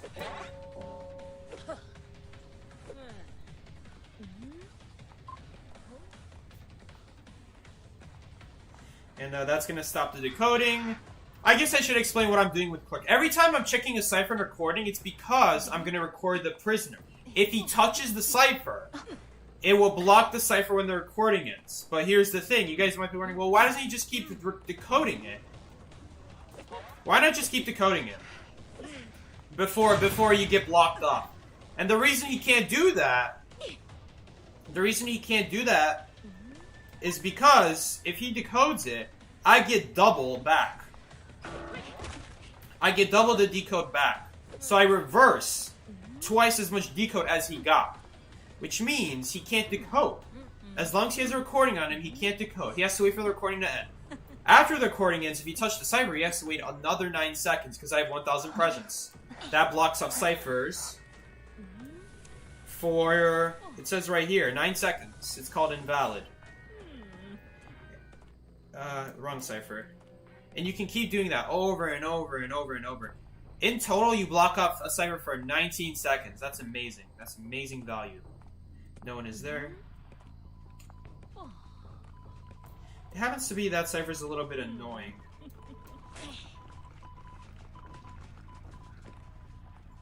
That cipher's a little bit annoying because we can't even see the survivor there.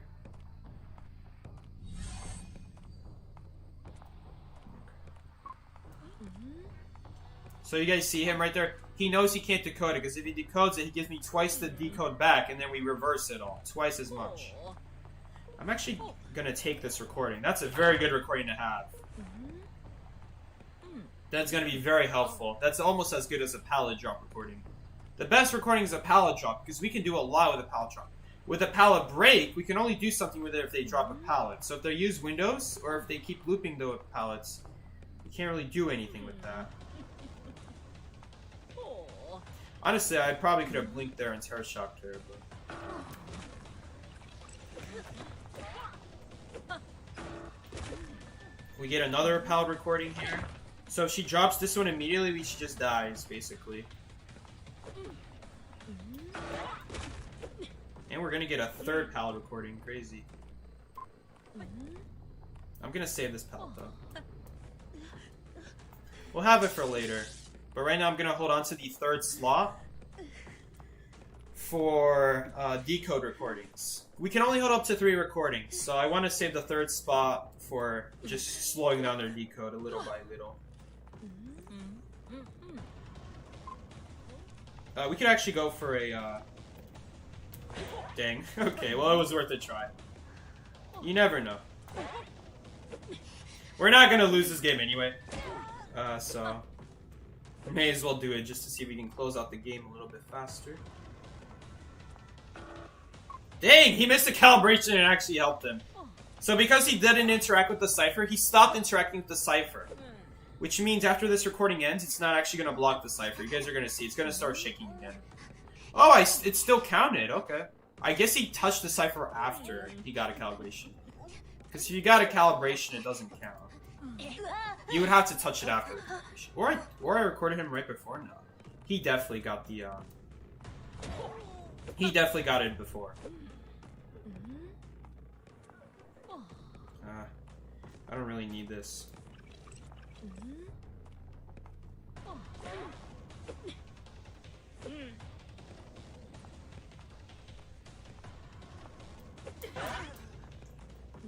Alright. And that's GG. The Chad Clerk Cyber Control versus the Virgin Hermit Cyber Control. Okay, Hermit looks a lot better than Clerk. Just saying. If anyone's the virgin, I think we all know who it is. Double it and give it to the next person. Yeah, I saw it. I randomly went on to get my golden apples, and I saw Hellumber, right? But in my brain, I didn't process it. I was talking on VC with Ellie, and I looked at it. I didn't even process what was going on. I just looked at, oh, yeah, okay, Hunter being played, survivors are getting chased, seems perfectly usual, right? It didn't process in my head that this was the beginning of a Hellumber match. And then 5 minutes, like, not 5 minutes, like 2 minutes later, I look at the screen again while talking to them, I'm like, guys, there's a Hellumber in Call Abyss! This is happening! Right, he was in a losing position, of course, he should have been. I was literally telling Ellie, it's so easy to... What? Actually, he killed one person before the gate spot, so I'm like, oh, Ellie, he's actually going to get one person this match, probably. But then I was telling him, oh, but you know what it means? Like, it's so easy to dungeon kite not Hermit. Hellumber, right? It's so easy. They didn't just not dungeon escape. They lost. 3 people died, end game. They just played badly. They just played badly at the end. I'm sorry, bro. But they played badly. I can't believe it. Oh, who was that against? That was against one of the best Survivor teams, Wolves. That is so sad. Call Abyss players can convince me any hunter is good. That's not how it works. They just played real. The Survivors just played badly. It doesn't matter who the hunter is. The Survivors just played bad. There are certain hunters in this game that have no business winning or even tying. So if you tie or win with that kind of character, you guys as Survivors just didn't play well. Like, I bet you their coach was really mad at them after that. That's what should happen. That's like, well, what is that like? There's no real life reference in it, because in real life the underdog could always potentially win, but in IDV there's no business of. It's like Omega winning against Fusion. Let's put it that way. They have no business winning. If they win, it's because it's because Fusion messed up. That is literally why.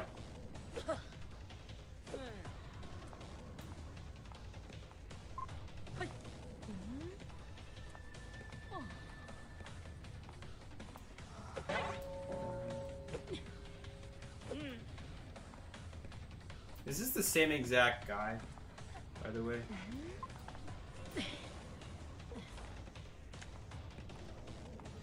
It may very well be, looking at these routes. Is this flywheel? You got a flywheel?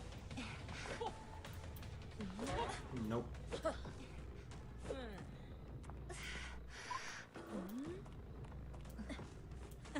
And we are definitely gonna chair against the cipher.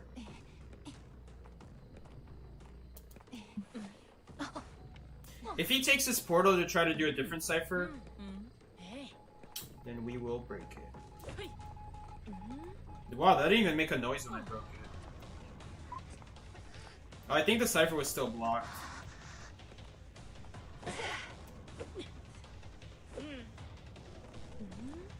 I'd love a double hit on the priestess, but this psychologist is being smart and splitting up from the rescuer. So I'm afraid that we're gonna lose if I go any further. Oh, he ended up touching the cipher anyway. So, cipher is blocked again.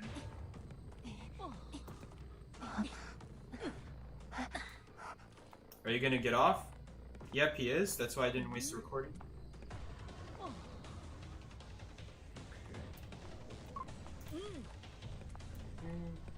I'm still a little bit slow on the recording. Painter is doing that cipher.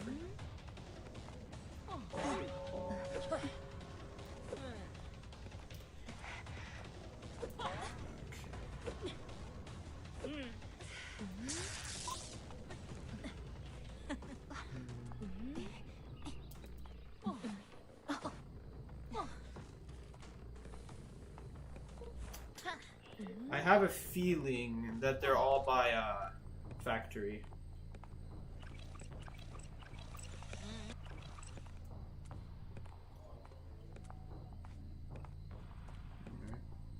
Yep, they're healing. That's what I thought.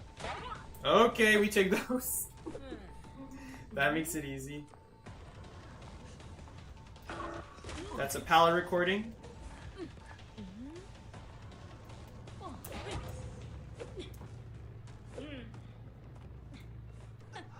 I'm gonna try to pick up Priestess ASAP, but I'm gonna prioritize the prisoner. I think prisoner's gonna be a little bit more important than Priestess. Especially because she's not gonna be able to rescue anyone.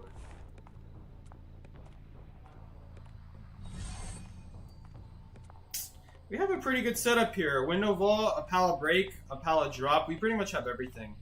And this pallet drop could also give us another pallet break if we want. But the pallet drop is usually better than a pallet break, because you can actually pick it up after they drop it, which saves time and costs them distance. Or you can drop it on them when they're trying to loop you, which is what players will be doing against Clerk. Since Clerk doesn't have any form of attack besides basics. Okay. Because they don't have any form of attacks besides basics, they're gonna try to pallet stun you, knowing that you have no way to deal with it. Alright, we take those. We're just floating. Bro, crazy, look at that face. Ugh! Bro, imagine marrying that.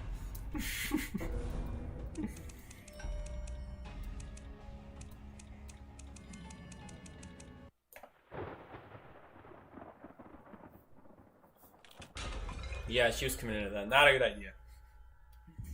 Not a good idea, brother. The nice thing about playing Hunter is because I played the game as Survivor a lot. And I've played Hunter in between now and then as Survivor. Because a lot of the times, I would always play Hunter whenever there's a new Hunter. I would always play that Hunter because I feel it's very important to be good against the Hunter. You need to first understand how to play the Hunter and how Survivors will counter you. That'll give you a little bit of extra information what a Hunter can or can't do. Like, for example, an important thing about playing as Nightwatch is knowing how often you can switch between abilities. Very important that you know that when he uses one form of wind, it puts a cooldown on the other wind. It's also important to know that none of his abilities for wind have any cooldown. It's also important to know just how long the 5 seconds of jumping over pallets and windows lasts, since that's going to help you on kites. He was a very technical Hunter, where playing him really helped against beating him, really. It's a very big deal. Knowing how to play against the Hunter, you need to know how to first play as the Hunter. Sometimes you might not know basic stuff, like which areas to not chase in, which pallets to break to not break, what should you do as the Hunter, specific stuff like that. In general, the idea is you're trying to learn what the best strategies are, or at least the cooldowns. Memorize the cooldowns, so when you see the Hunter use something against you, you know what to do. You know how long it lasts, and that's very important for a kite. You know how fast they move, if they can catch up easily, if you can get to a different area by that knowledge. It also helps that I've gone against a lot of different Hunters before that are similar by some features. Like, for example, Sculptor is very similar to Bonbon in the way that neither of them have any way of speeding themselves up. So I used kind of like the same knowledge when I kite and make routes. The difference is I have to also consider that Bonbon is worse in areas where it's harder to throw bombs at, like tall walls, while Sculptor can still summon statues behind him. However, she also can't see. But you would only realize that if you play a Sculptor, that she can't see through the walls if she's just using them. Wow, and we got a pallet recording out of that. I'm even gonna break this pallet. He's gonna help us a lot. Heck, we might even be able to drop a pallet in their face and then break it. But that's usually not something I do. I don't know if it's a good idea still chasing him. I'm gonna say no. I think he's gonna kite small boat. It's gonna be too easy for him to kite. Actually, he's leaving small boat. Yeah, if he leaves small boat, I guess it's fine. We don't have any windows though.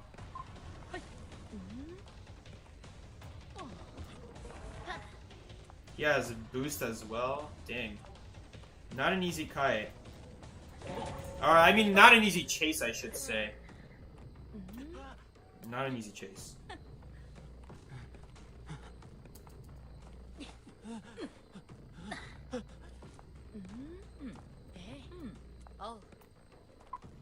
Oh man, he wasn't even on the... Was he reading his own letters? Not even... Oh my god, bruh. I think he was reading his... You want to use an owl? No, he does not. If he sends an owl, we're just gonna hit him. Oh, that's a little bit late of an owl.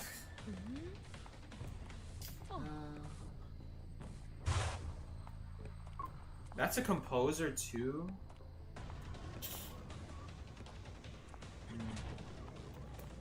This is not super good for, Oh, he just kept decoding it! We're gonna get so much decode off of that. He's gonna lose all that decode that he just got. He's gonna lose double of what he gained, basically, is what that means. Because I get 2 copies of the same recording. So whatever he did, I do back to him by reversing it. The difference is I get 2 copies of it. He only gets to do it 1 time. I'm a little bit worried they might rescue, so I'm gonna chair here instead of closer to the cipher. Gonna take like the halfway measure, still somewhat close to the chair. In case I need to, but no. Looks like I don't need to.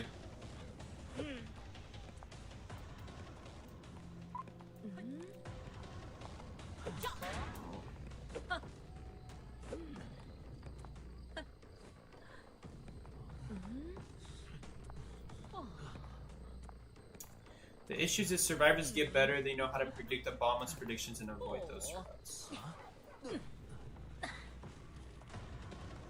Yeah, that is part of Bombon's problem. It's because he's more limited, you know? That goes... Anyway, the point of the analogy was so that, oh, you can use similar strategies from other hunters. And then, based off of what's new about them, you then use it against them. But what I'm trying to say is it's not as hard as it may seem. It really just depends on... Sad we don't have a window recording here.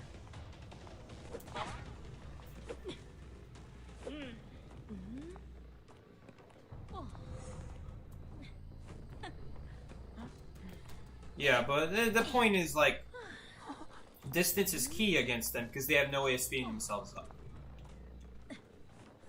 I guess the same logic can be used for bomb on tall walls. You can't really use bombs very well because there's tall walls in the way. You're just kind of guessing. Same thing with sculptor. Something like Geisha, though. Tall walls will only help you if they're not standing right by the pallet. Otherwise, they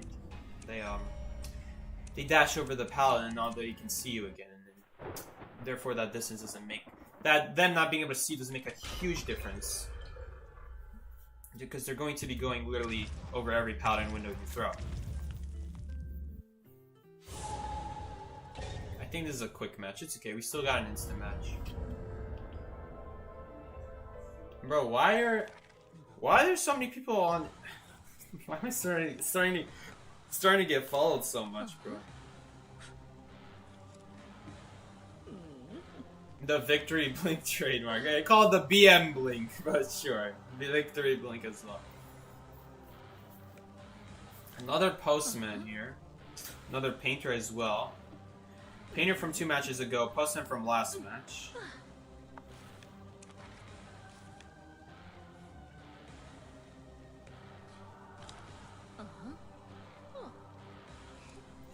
Alright, we'll switch it up and make things more interesting. Oh god, this guy might know what he's doing. I mean, he plays photographer. He plays photographer. And he's playing the novelist on top of that. I'm just worried if these guys know how to kite, Percy's gonna be really bad.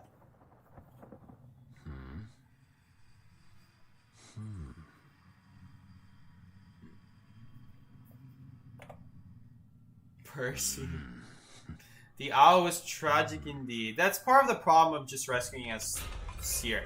That Seer had to make sure he walked far enough away from me before he could send the owl. It's possible he might have misclicked, but it's also possible that he just tried spamming the button as soon as possible and he just couldn't do it any sooner.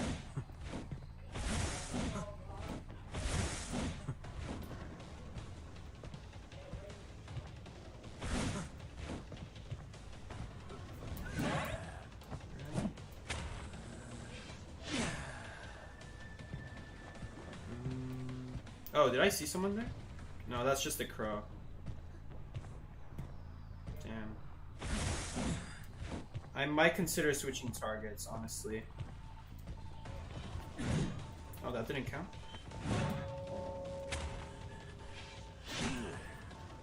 Flying merchant side of ship is a very difficult chase. One of the hardest in the game.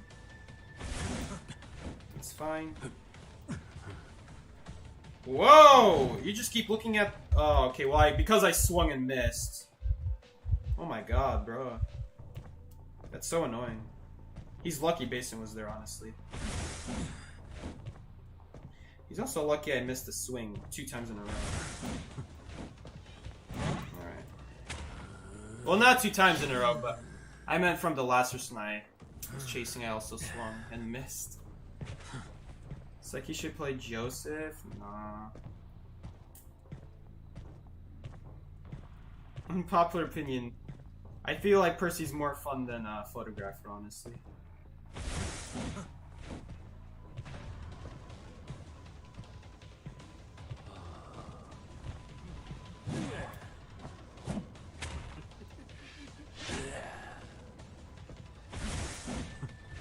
Are you gonna go for the pallet? There we go.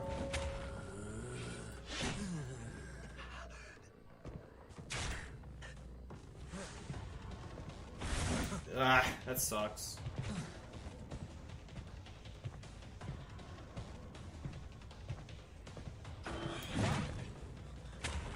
We're not gonna go after the painter anymore, but it's nice that we knocked him down. That'll help us snowball out of control late game. Definitely gonna try to hold on to these dashes. We don't really need the energy. Okay. Is it me or is she using these gliders super late? The arrows showing up way too late. Where is she even going? I'm gonna look at the replay after this because the arrow's being really confusing.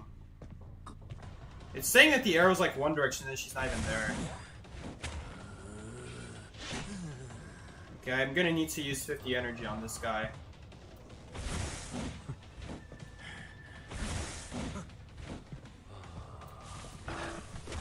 Ah, shoot. Okay.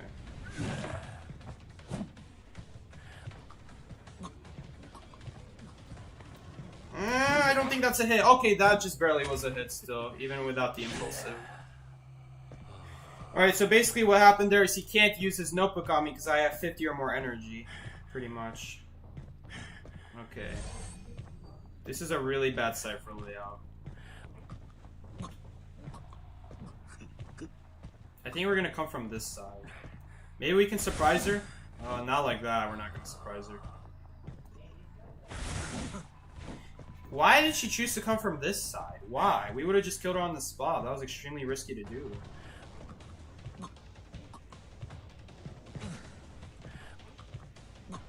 That's so sad. We actually ended up slowing ourselves down because she took a very bad route. Oh my god.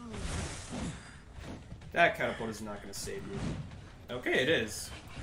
With a flywheel, it very much will. Man, this is so broken. I can't really do a whole lot about this.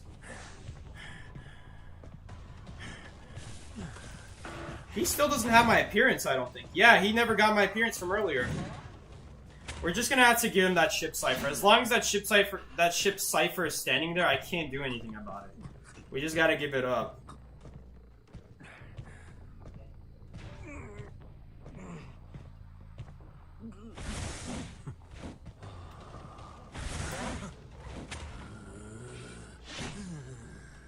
I don't know if Painter can get up. We'll see.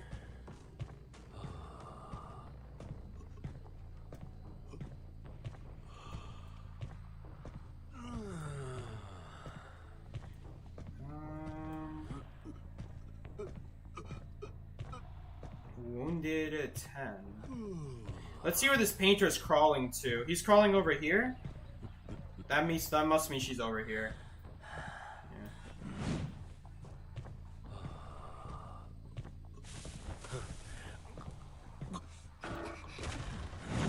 I wonder if that guy's gonna have time to pick up the Painter. Yeah, he is. Dang. Okay, I need to save some energy. Uh-oh.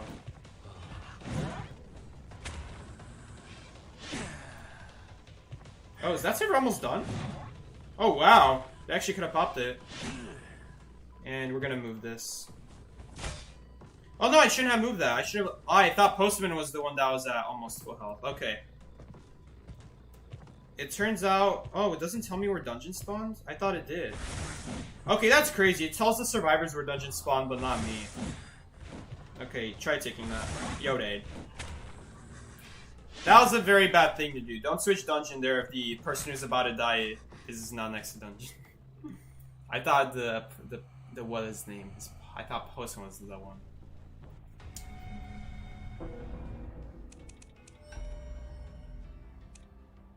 I'm gonna pretend I didn't hear that love you still, Seki. Oh, you mean you didn't... Dude, I don't even know what I said anymore. What did I even say? What did I say? Novelist seemed to be the only one who could sort of Kai. GG. He also had a pretty good area, to be fair. To be fair. Alright, it's a small map. I'll play Photographer. I'm pretty sure I have Visit on him, so I'm gonna quickly get rid of that. Without clicking on him. Oh no, I don't. Okay.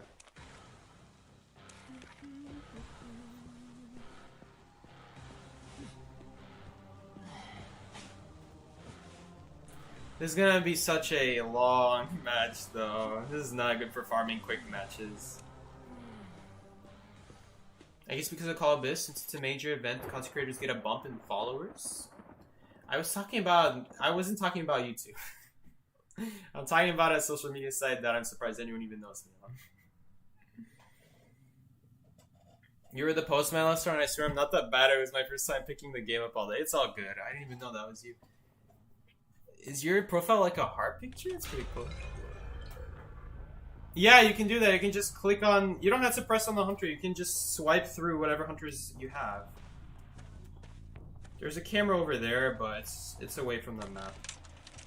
Alright, so there's a few people who spawn here. There's one person who's... There's two people who spawn at over there. And then one person who spawns over here. Of course there's a doctor. Why wouldn't there be a doctor? Let's see if he's doing the cipher. Dang, he went on the other side. Because I know where the other survivors spawn, I could have gotten a free hit on them technically, and then just blinked him. But I know where the other survivors spawn, so I think it's going to be more valuable hurting them. We might even happen to find someone else along the way. No, we're not going to be able to hit that. Here's one. There should be one more. Looks like it's just the doctor, though. It's probably just gonna be the doctor over here.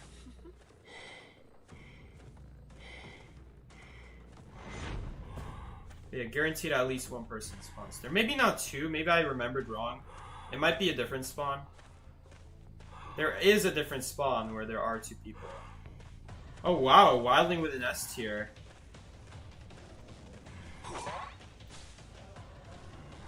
Crazy. Did you guys know a long time ago the devs were thinking about giving a photographer extra presence because he does extra damage to survivors? That was a long time ago. Whatever happened with that? Why am I running exhibitionists? Alright, we're definitely gonna go after... Oh no! The doctor healed him up! That's so bull. Okay, thank God that he sucks.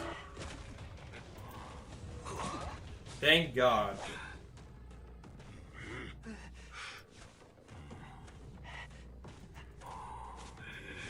Technically... Oh wait, we heard Wildling? How did I hear Wildling? I don't even remember hurting Wildling. Guys, did I swing at Wildling at some point? Oh, I'm playing Photographer. I'm not supposed to double hit the rescue. I'm supposed to... Yeah. We're in trouble now. I might actually end up going after the embalmer if he drops his painting. Because this is a, well, it's not really a free person on chair. Problem is, he just uses his coffin. I forgot I'm playing photographer. As every other hunter, it's okay to just double hit there.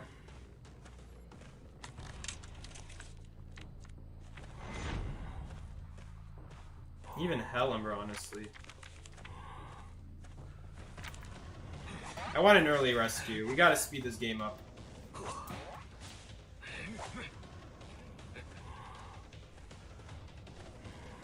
I wonder... The greedy side of me is telling go on the chair and predict Wildling. But I don't think that's a good idea. Dang. I hope I didn't lose the embalmer now. Where did he go? Oh, there he is. Oh, this is gonna waste a lot of time, though. I'm gonna try to chair him as close to his coffin as possible.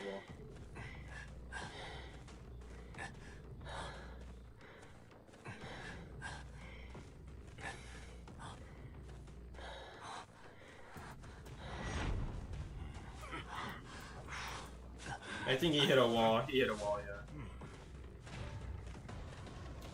Oh, I could kill the wildling now instead. The important thing with photographers is to always have someone on chair. But we're not gonna be able to kill him. I thought we would. I have Hunt as photographer. Crazy. I forgot I had that.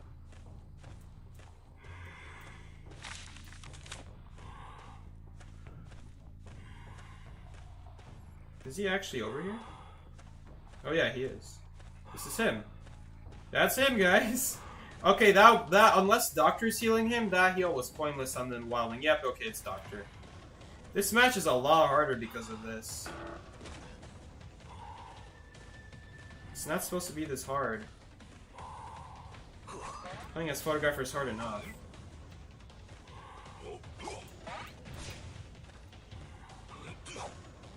Not a hit.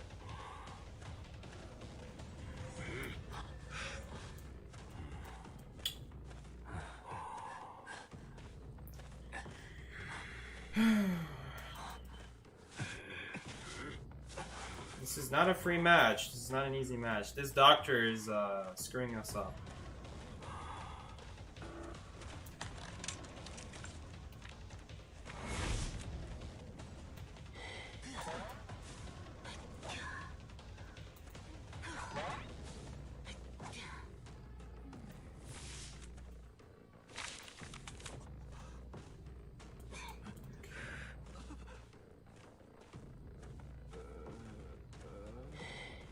He popped the cipher.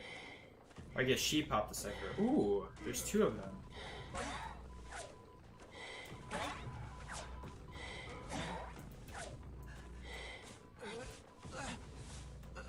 I want to leave the doctor up. Sorry, I want to leave the painter up, I mean, because the painter will be injured. Oh, that's a real person. Dang, okay.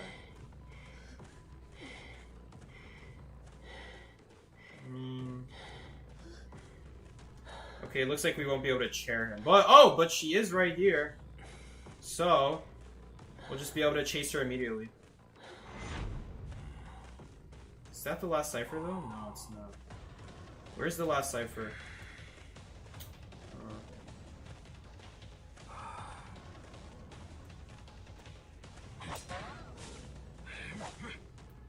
No one's able to rescue, though. I think that was a good play. That was a good play. We absolutely gotta make sure no one rescues that wildling. We need at least one person down and another person getting chased. So now, when the third person goes to rescue, they have no one. Okay. That wildling's a problem, though.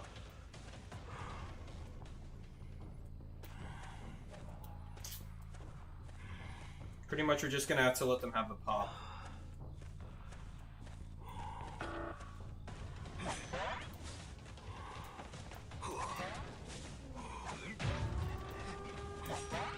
Go. And we can blink him. He just got off his pig. I'm just worried about this doctor. If he just runs in a straight line, she's gonna be able to heal herself up in time. Hopefully Hunt helps us. I don't know if we'll be able to come back after her in time. This is gonna be close. She's gonna pick herself up here no matter what. We lost. Well, we didn't lose, but that's a big deal breaker. That rock is really annoying. Bruh.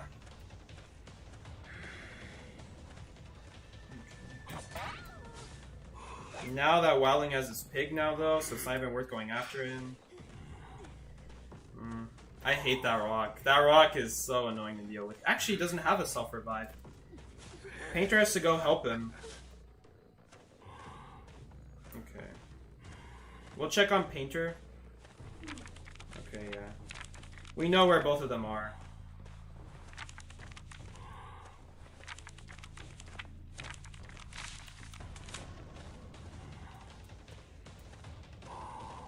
As long as we know where both of them are, we don't have to camp. Don't tell me that gate's open. Oh my god. It is open. I forgot. We should have had this match, but I missed a blink. I missed a blink around the rock. That rock has a very weird hitbox. Yeah, we can't ever make that. There's no way to make that. To make this gate. Damn.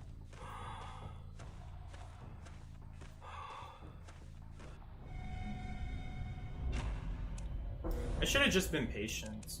I forgot he doesn't have self-revive, so we don't have to rush the blink.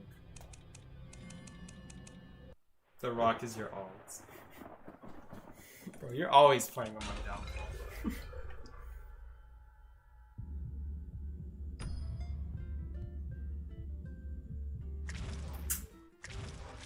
That's very annoying. That should have been a win. As long as you're not playing against freaking Dr. Photographer. That match shouldn't have even been that close, honestly. Answer DMs? Okay. Why are you still streaming? I'm farming deductions. Farming points for deductions.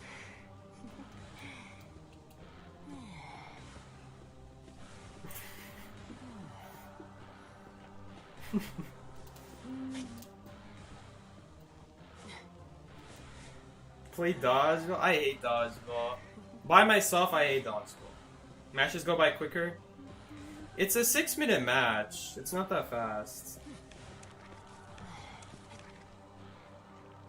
You only crapped once today. That's an improvement.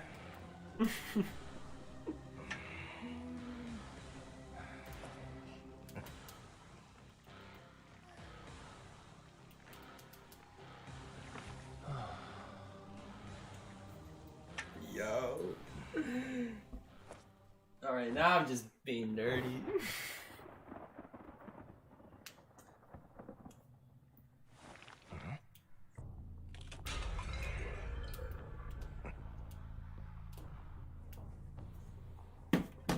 Say merchant from Lakeside. That's nice. Which one is the merchant though? None of them are playing to a merchant. The hunter match time is 13 minutes? Oh my god, how did that happen? This little girl over here is reminding me of the little girls who are not teleporting at the start of the match. Okay, that's perfect. And then I swing and miss. Dang it, she gets rid of her legs. All I had to do was hit her there! Great.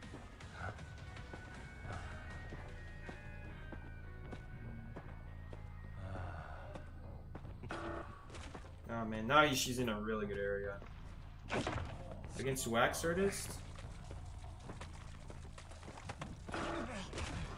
That's okay, I guess. It got rid of the pallet instantly.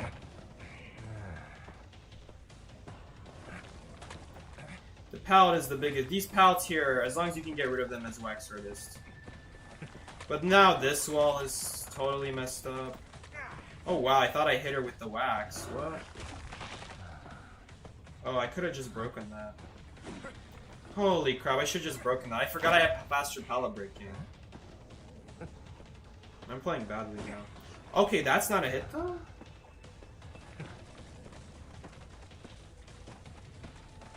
Okay. She has no business surviving this long. That was so bad. I forgot I could just break the pallet. I was trying to go all the way around.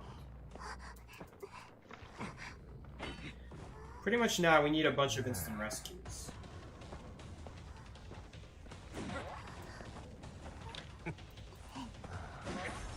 And a bunch of that. Dang, I'm not gonna be able to hit her. Wait, maybe I can? Because the little girl isn't running away. So we can still track her. They're already working on the 4th cipher, though. The good news is they don't have a rescuer, so this full presence wax combo, as long as I don't mess it up, should seal the game.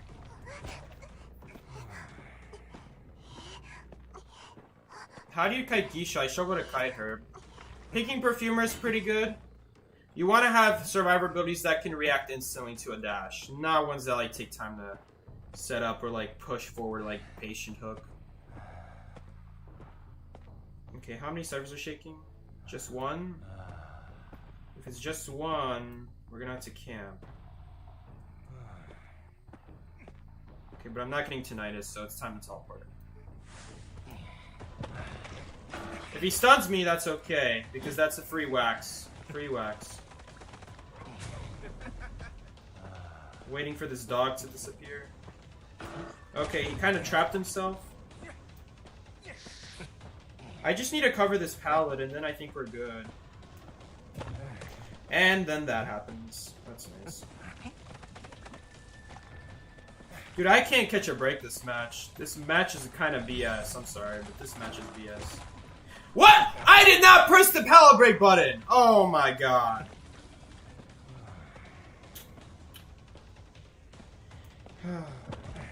Okay, that's nice.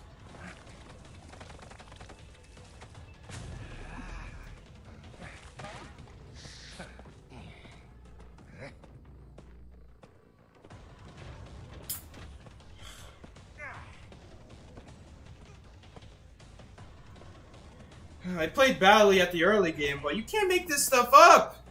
This is BS. Like, how should I know that was gonna block the wax? Okay.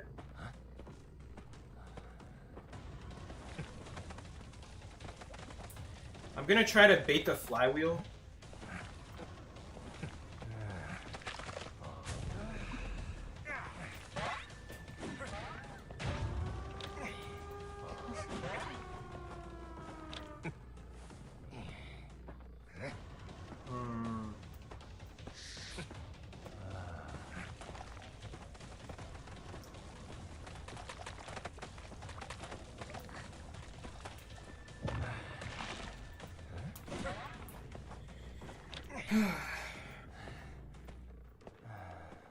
It's like your aim is hilarious, bro.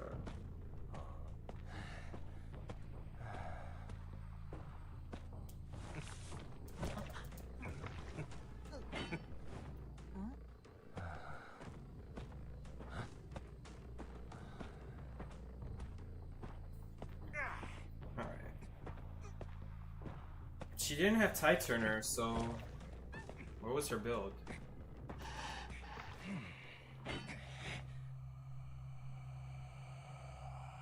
Do you play on PC? No, never. I've never played once on PC. Very suspicious you don't seem to have many hunter skins with Josephs. The 3 hunters I played this match. The 4 hunters I played have either no ace skins that are available right now, or I guess Percy used to, but not anymore. They either have no ace skins or just ace skins that I don't like. Clerk doesn't have an ace skin. Waxers has an ace skin, but I don't like it. Percy had an ace skin. It was an event, though, so it's never returning. Yeah. Need to update the win, tie, loss. I'm not updating it for hunter matches. How do you kite Geisha, though? The short answer is you're supposed to use tall walls. She can't dash on you directly if you're always using tall walls. Another thing is never try to be in the same path as her butterfly, because when she can dash on her butterfly, if you're in line with the butterfly, you see her from far dashing towards you, don't keep running straight. You should go to the side or somewhere. Just don't make it so easy. If she has full presence, obviously, that's not so great, because now she catches up insanely quick, so moving to the side doesn't do a whole lot. It's a lot easier when she has no presence. But when you're face to face with the geisha at that point, your best bet is actually, what is it called? Grabbing a butterfly. Grabbing a butterfly is a really nice thing against geisha. When you grab a butterfly, you can look at her at all times so that even when she uses her own butterfly, if it's in your direction, it'll actually stop the dash. At the very least, even if it doesn't, even if it's not completely in your direction, at the very least, of course he spawns middle.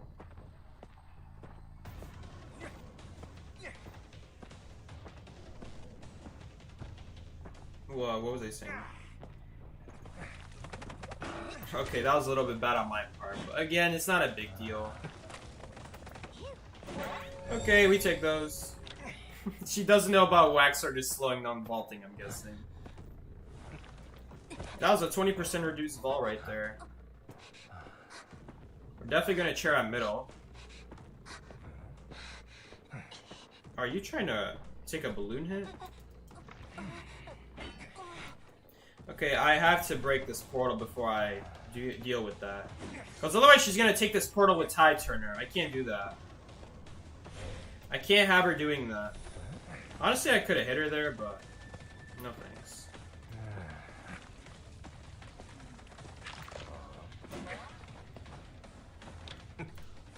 If I could get full presence off of her, okay, that's not happening when I get stuck on the stair, though.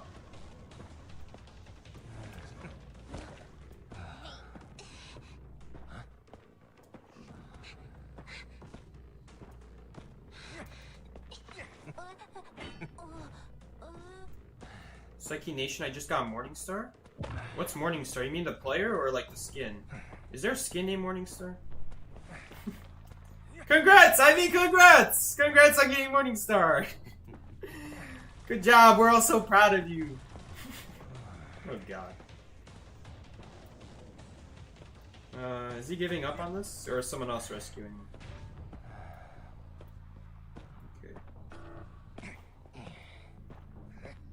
I'm just gonna block middle and go chase the other cipher. Okay, why are you still here? I can literally see you through the freaking pallet, bro.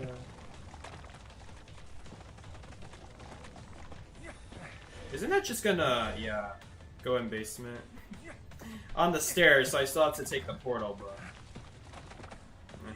Game losing nonetheless. Can I cover that again? I think I can.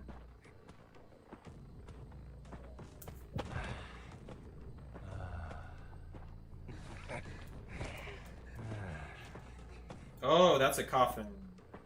Okay. I don't have a teleport to deal with that, though. I'm hoping he doesn't use the coffin yet. Don't use it. Damn.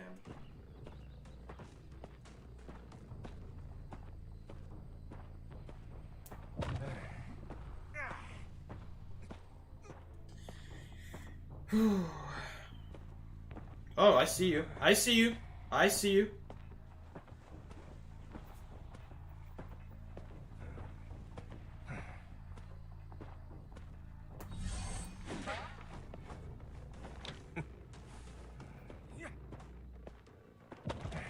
Dude, how many times am I gonna cover that mercenary cipher? Okay, that time I missed. I wasn't close enough. Or maybe I hit a tree? Maybe I hit a tree that I wasn't loading it. He's doing that cipher. He's gonna elbow pad past me is the problem.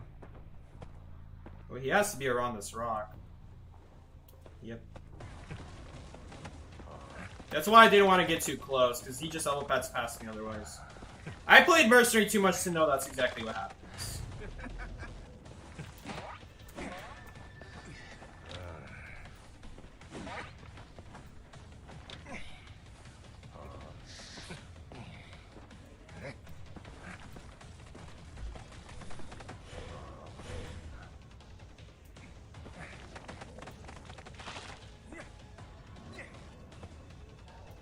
Okay, Mercenary's on that cipher. I saw him. Mercenary's on Big Rock cipher. If I kill this Embalmer quick enough, we can just teleport on the cipher.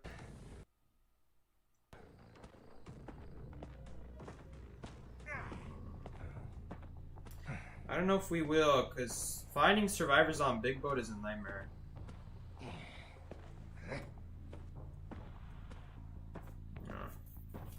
I wonder if he went to go heal up the Mercenary.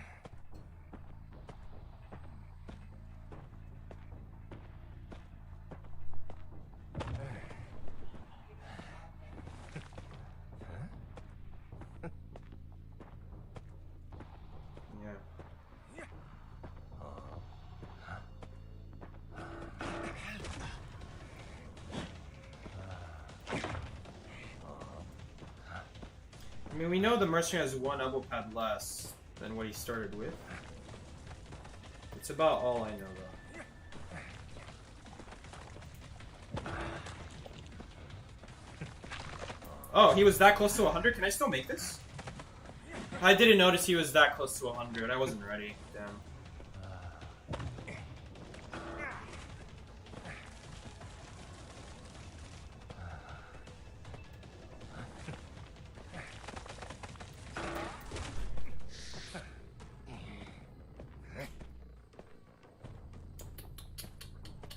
Is he searching in a chest? There's a few chest spots. There's one here. There's one here. Alright, this will be the last match.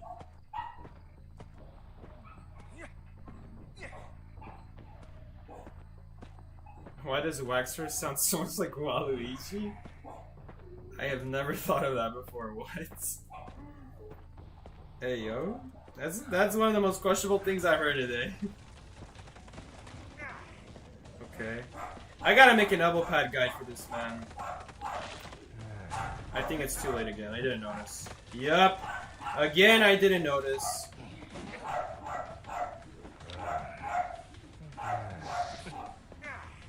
Don't you dare heal that guy up again. Don't you dare. Oh, that is so annoying, because we don't even get a self-revive on now.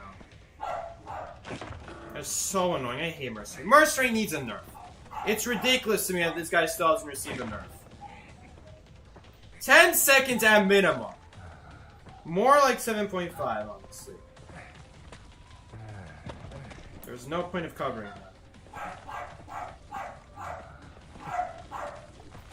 That's nice.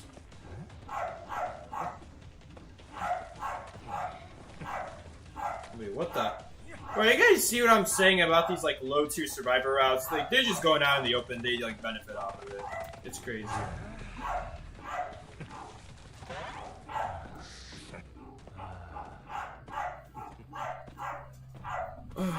Have you ever thought about playing IDV professionally? NAU doesn't have professional tournaments. What I'm playing at is already at a professional level, basically. For my servers, it's at a professional level.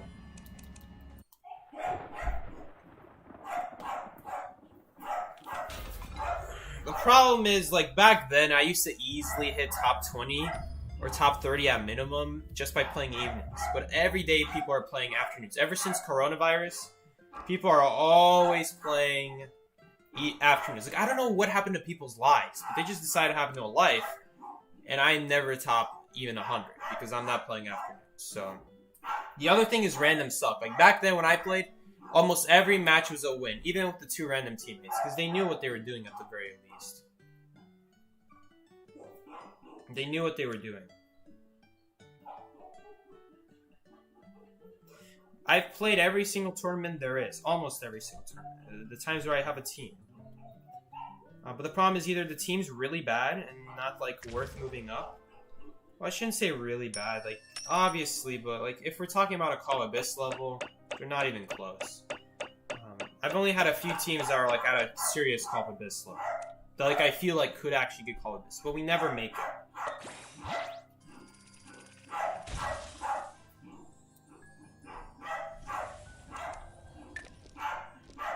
We only get 2 tournaments a year. We get Summer Tournament and we get Call of Abyss, which is in December and January.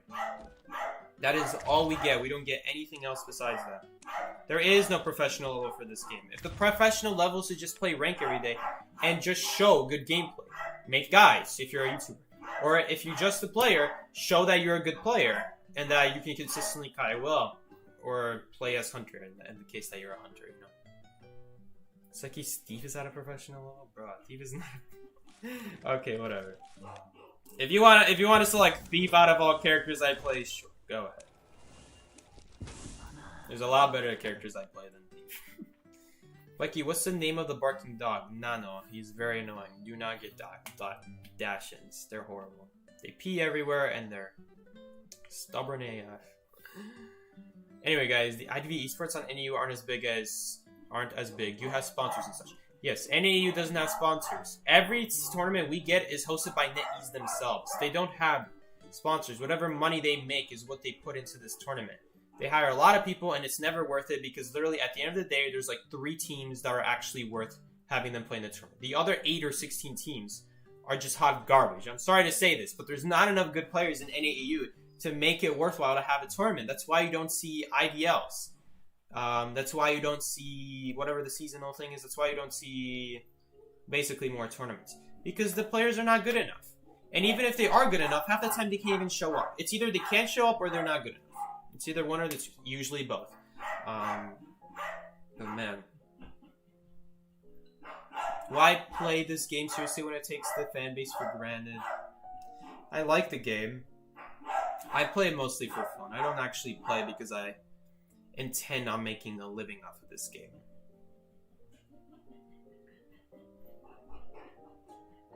There's no incentive though, you're right. There is no incentive. The incentive is like 2 times a year. At the very least, last summer, Fusion, which is my team, before I was on the team though, that was before I was on the team, they got to go to Japan because they made it into the Japanese league. And then they played in the Japanese league, which normally is only, like, as you guys know, leagues are for certain regions. But they decided to have NAU over for the summer because Fusion won the summer tournament. They beat B4U. They were the first team to beat B4U. And there could only be one winner in that tournament. So someone had to beat B4U or B4U was going to win. And Fusion beat them. And they went to Japan and they did really well in Japan.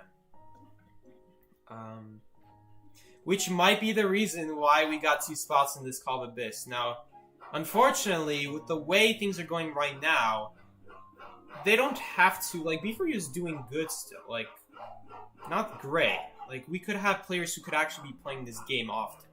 Instead of players who are just, yeah, they're good enough to beat in an NAU tournament, but they're not good enough where I could, like, say consistently, oh, they have very consistent gameplay. Like, that takes practice. That takes maintaining.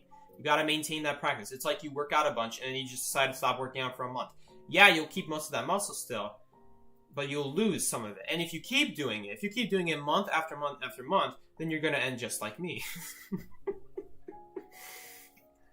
Didn't Legacy be for you before? I have no idea. You might be thinking about Call of Abyss 3 when LBM beat B4U and they were going to go to Call of Abyss. Why did they go to Call of Abyss though? Because there was no tournament. The NAU devs got really greedy or whatever happened. I don't know what happened, but they decided not to hold a tournament.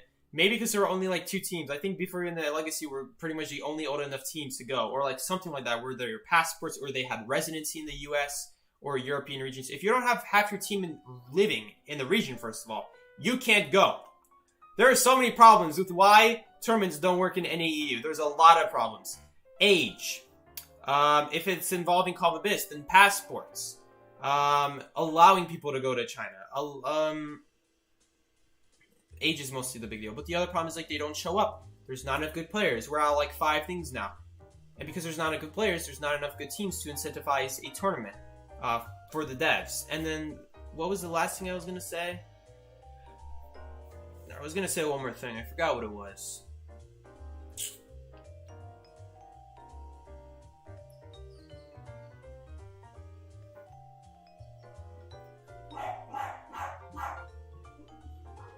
B4U is so close, but they don't play the game.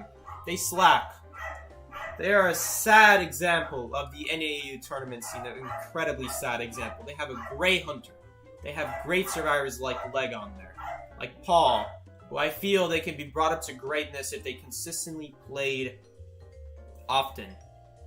I know Paul does. Paul has been at least streaming consistently. I know that for a fact. Paul has been keeping his game. He actually plays. But Schmitty... What's the other guy? Roland? Does Roland even play? Nope, he doesn't play. Schmitty also doesn't play. And I don't think Leg plays either. They don't play the game enough, is the short answer. Even if they practice. Let's say they practice every single freaking day in replacement of rank. That is still not enough. 2 reasons why it's not enough. Because they don't scrim any other teams. They're extremely exclusive. Oh, right, that was the other reason I wanted to say. Well, this goes to why I don't like B4U being kind of the main face of NAU. Because they don't play against NAU. They don't interact with the other top players of NAU by having scrimmages. OM, or Invictus, Envy, literally so many other teams are willing to have scrimmages. If you don't know what scrimmages are, it's basically when 2 teams are playing against each other for no reward, they just want to get practice, right? But B4U does none of that. They're the best team, and they're completely closing out everyone else from having the chance to at least play against them and give themselves the practice of playing against others as well. They're very exclusive. They're a very exclusive team. And so the other teams never get much interaction with B4U. B4U literally just shows up to an official tournament. And after the tournament ends, you usually don't see their faces, not even in rank. I rarely even see their faces even on Discord. I mean, but they don't talk in my server. I only talk in one server. My own server and then, like, my friend's server. But Tato's server. Sometimes. But, that's kind of like the problem with NAU, the tournament scene. That's why there's no tournaments here. That's why the highest level is really just play rank and just show your best in the tournament. But the problem is, the team that's always going to China, they have the good players. They're doing the bare minimum. They're just being good enough to just beat everyone else. And even if they can't beat everyone else, they just have their hunter carry the rest of the work. And their hunter is an extremely good hunter. One of the best ever. Ever one of the best. He could seriously compete in China and do well. But the survivors, they need to keep playing. I know Paul is playing, so I'm proud of Paul. But Leg is not playing. Schmitty's not playing. Rank, at least. We don't know about practice, but even practice, like I said, they're only playing against Sprinter, and Sprinter cannot play every hunter. At the end of the day, it's nice to go into a rank match and just think to yourself, okay, this is just a regular match. I know nothing about my hunter. I know nothing about, like, maybe I'm just here to practice as a survivor, so I might not know anything about my survivor. We're just here to play and use common sense. And, like, I feel like that's a very big thing about rank, is that what rank teaches you, which tournaments cannot, well, at least not fast enough, is the power of acting on your feet. Knowing in a quick instant what to do in a kite if something goes wrong, or you weren't expecting something. Because that happens so often in rank. It happens at the start of the match very often. You don't know who the hunter is. Very often, the part that goes wrong is like, oh shoot, this is a hunter. I would have picked a different spawn if I knew which hunter was going to be. Or I would have gone to a different area. I would have not done the cypher. I would have picked a different survivor. There are so many things that don't go to plan in rank that prepare you in tournaments. So that if something goes wrong in tournaments, you can think quick on your feet. Or if the hunter throws a random Pikachu that you weren't expecting and your team gets totally countered by it, you can still think quick on your feet. You know what to do. You've played this matchup before. You know that there's still a chance. You know what to do. But if you're just going into it having no idea what to do because you just pick the perfect counter every single time so that you're not ready for it, tournament is not going to teach you that. Tournament will teach you that, I guess, if you do enough tournaments, but the process is so much slower. Plus, there's always an element of planning into it. Rank match is just like pure skill. Maybe not pure skill. There might be a little bit of luck involved, whether you're in the right area and how dumb the hunter is. But if you're not going against dumb hunters who are just making constantly bad decisions, as long as they have half a brain cell, knowing which pal to break and not to break, and how to use their ability, then they're basically as good as any hunter you're going to find. But yeah. I just feel like if they played rank more, that just basic practice, just basic. I feel like it doesn't get any more raw than rank. Tournament practice is great. Learning to communicate with your team is awesome. That's probably the most important skill to have. But I feel like soloing as well. Not solo ranking, but ranking with a teammate. One-on-one, getting to know each other. Getting one-on-one experience with another. And then switching one-on-one with the teammates. Have Schmitty play with Leg one day. Play with Paul another day. It makes it more connected as well. You get more of a bond. They're already pretty bonded though. So that's not as much of a big deal. They've played together in the team for like 5 years now. So I'm sure they know what they're doing there. I'm just saying for other teams as well. Rank is such an important aspect to getting to know your teammates. And also, here's the big thing. Knowing how to kite on your own. And this is, I feel like, a very underrated thing. Support is great and all. But if you know raw kiting skills, you can do an impressive kite on your own just off of your area. Like, there are certain areas where I expect people to know how to kite on their own. Like, support is great. There are times where you gotta know how to use the support, you gotta know how to use the area. That's also a very big part. I feel like if you don't know how to raw kite, you will know how to use support. Because the point of the support is to get you to the area where you can raw kite in a very OP spot. Rank teaches you that you're not going to be in the OP spot. In fact, 90% of the time you're not going to be in the best kiting area on the map. So it teaches you to adapt, it teaches you to rely on yourself, and in the case where you play in a tournament, now you know what to ask for, now you know where to go, now you know where things are weak, so you can go to the strong points and tell your team, hey, I've died here before, I know how this ends. If you support me though, we can turn this match around. Basically, that's kind of what I'm saying. Being able to rely on yourself teaches you also how to support later on. Anyway guys, that's the whole tournament thing, that's the importance of playing rank, and I feel like if B4U just played rank more often, they would seriously be back to their former glory, back in like the old Call of Abyss days where they were seriously the best team on the server, just like the old days. There were a lot of good players back then too. But right now, they're teetering on the edge. They could be a lot better. I know they could be a lot better. I know they're good players. They just don't play very often. Paul is the only one, man. Respect to Paul. I don't know how Paul's doing it by himself. That's crazy, man. Props to Paul. He's the only one playing. Maybe Spencer's playing, but brothers, I haven't seen him.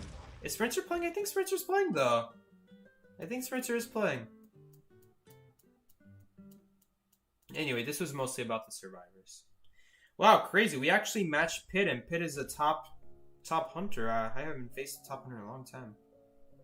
Mostly because I'm too low ranked, but that bomb we faced earlier this match where I was kiting really well, and then he just had a blink and the match just ended because of that, and then people were playing bad after that. That was Pit Stoppers. Oh well. I used to play against Nico a lot. I never see him anymore. It's because I'm too low rank. Anyway, guys.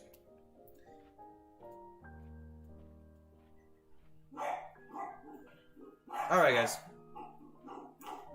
Thanks for listening to me. Thanks for watching the stream. I will see you all later, guys. Bubba's telling me to end the stream already. But she's a bit... No. She just cares about my well-being, you know. You know, just wants me in the stream already. You know, just been streaming for too long. So, okay, I want to know what's your opinion of Smurf accounts made solely to get badges. Who cares is my response.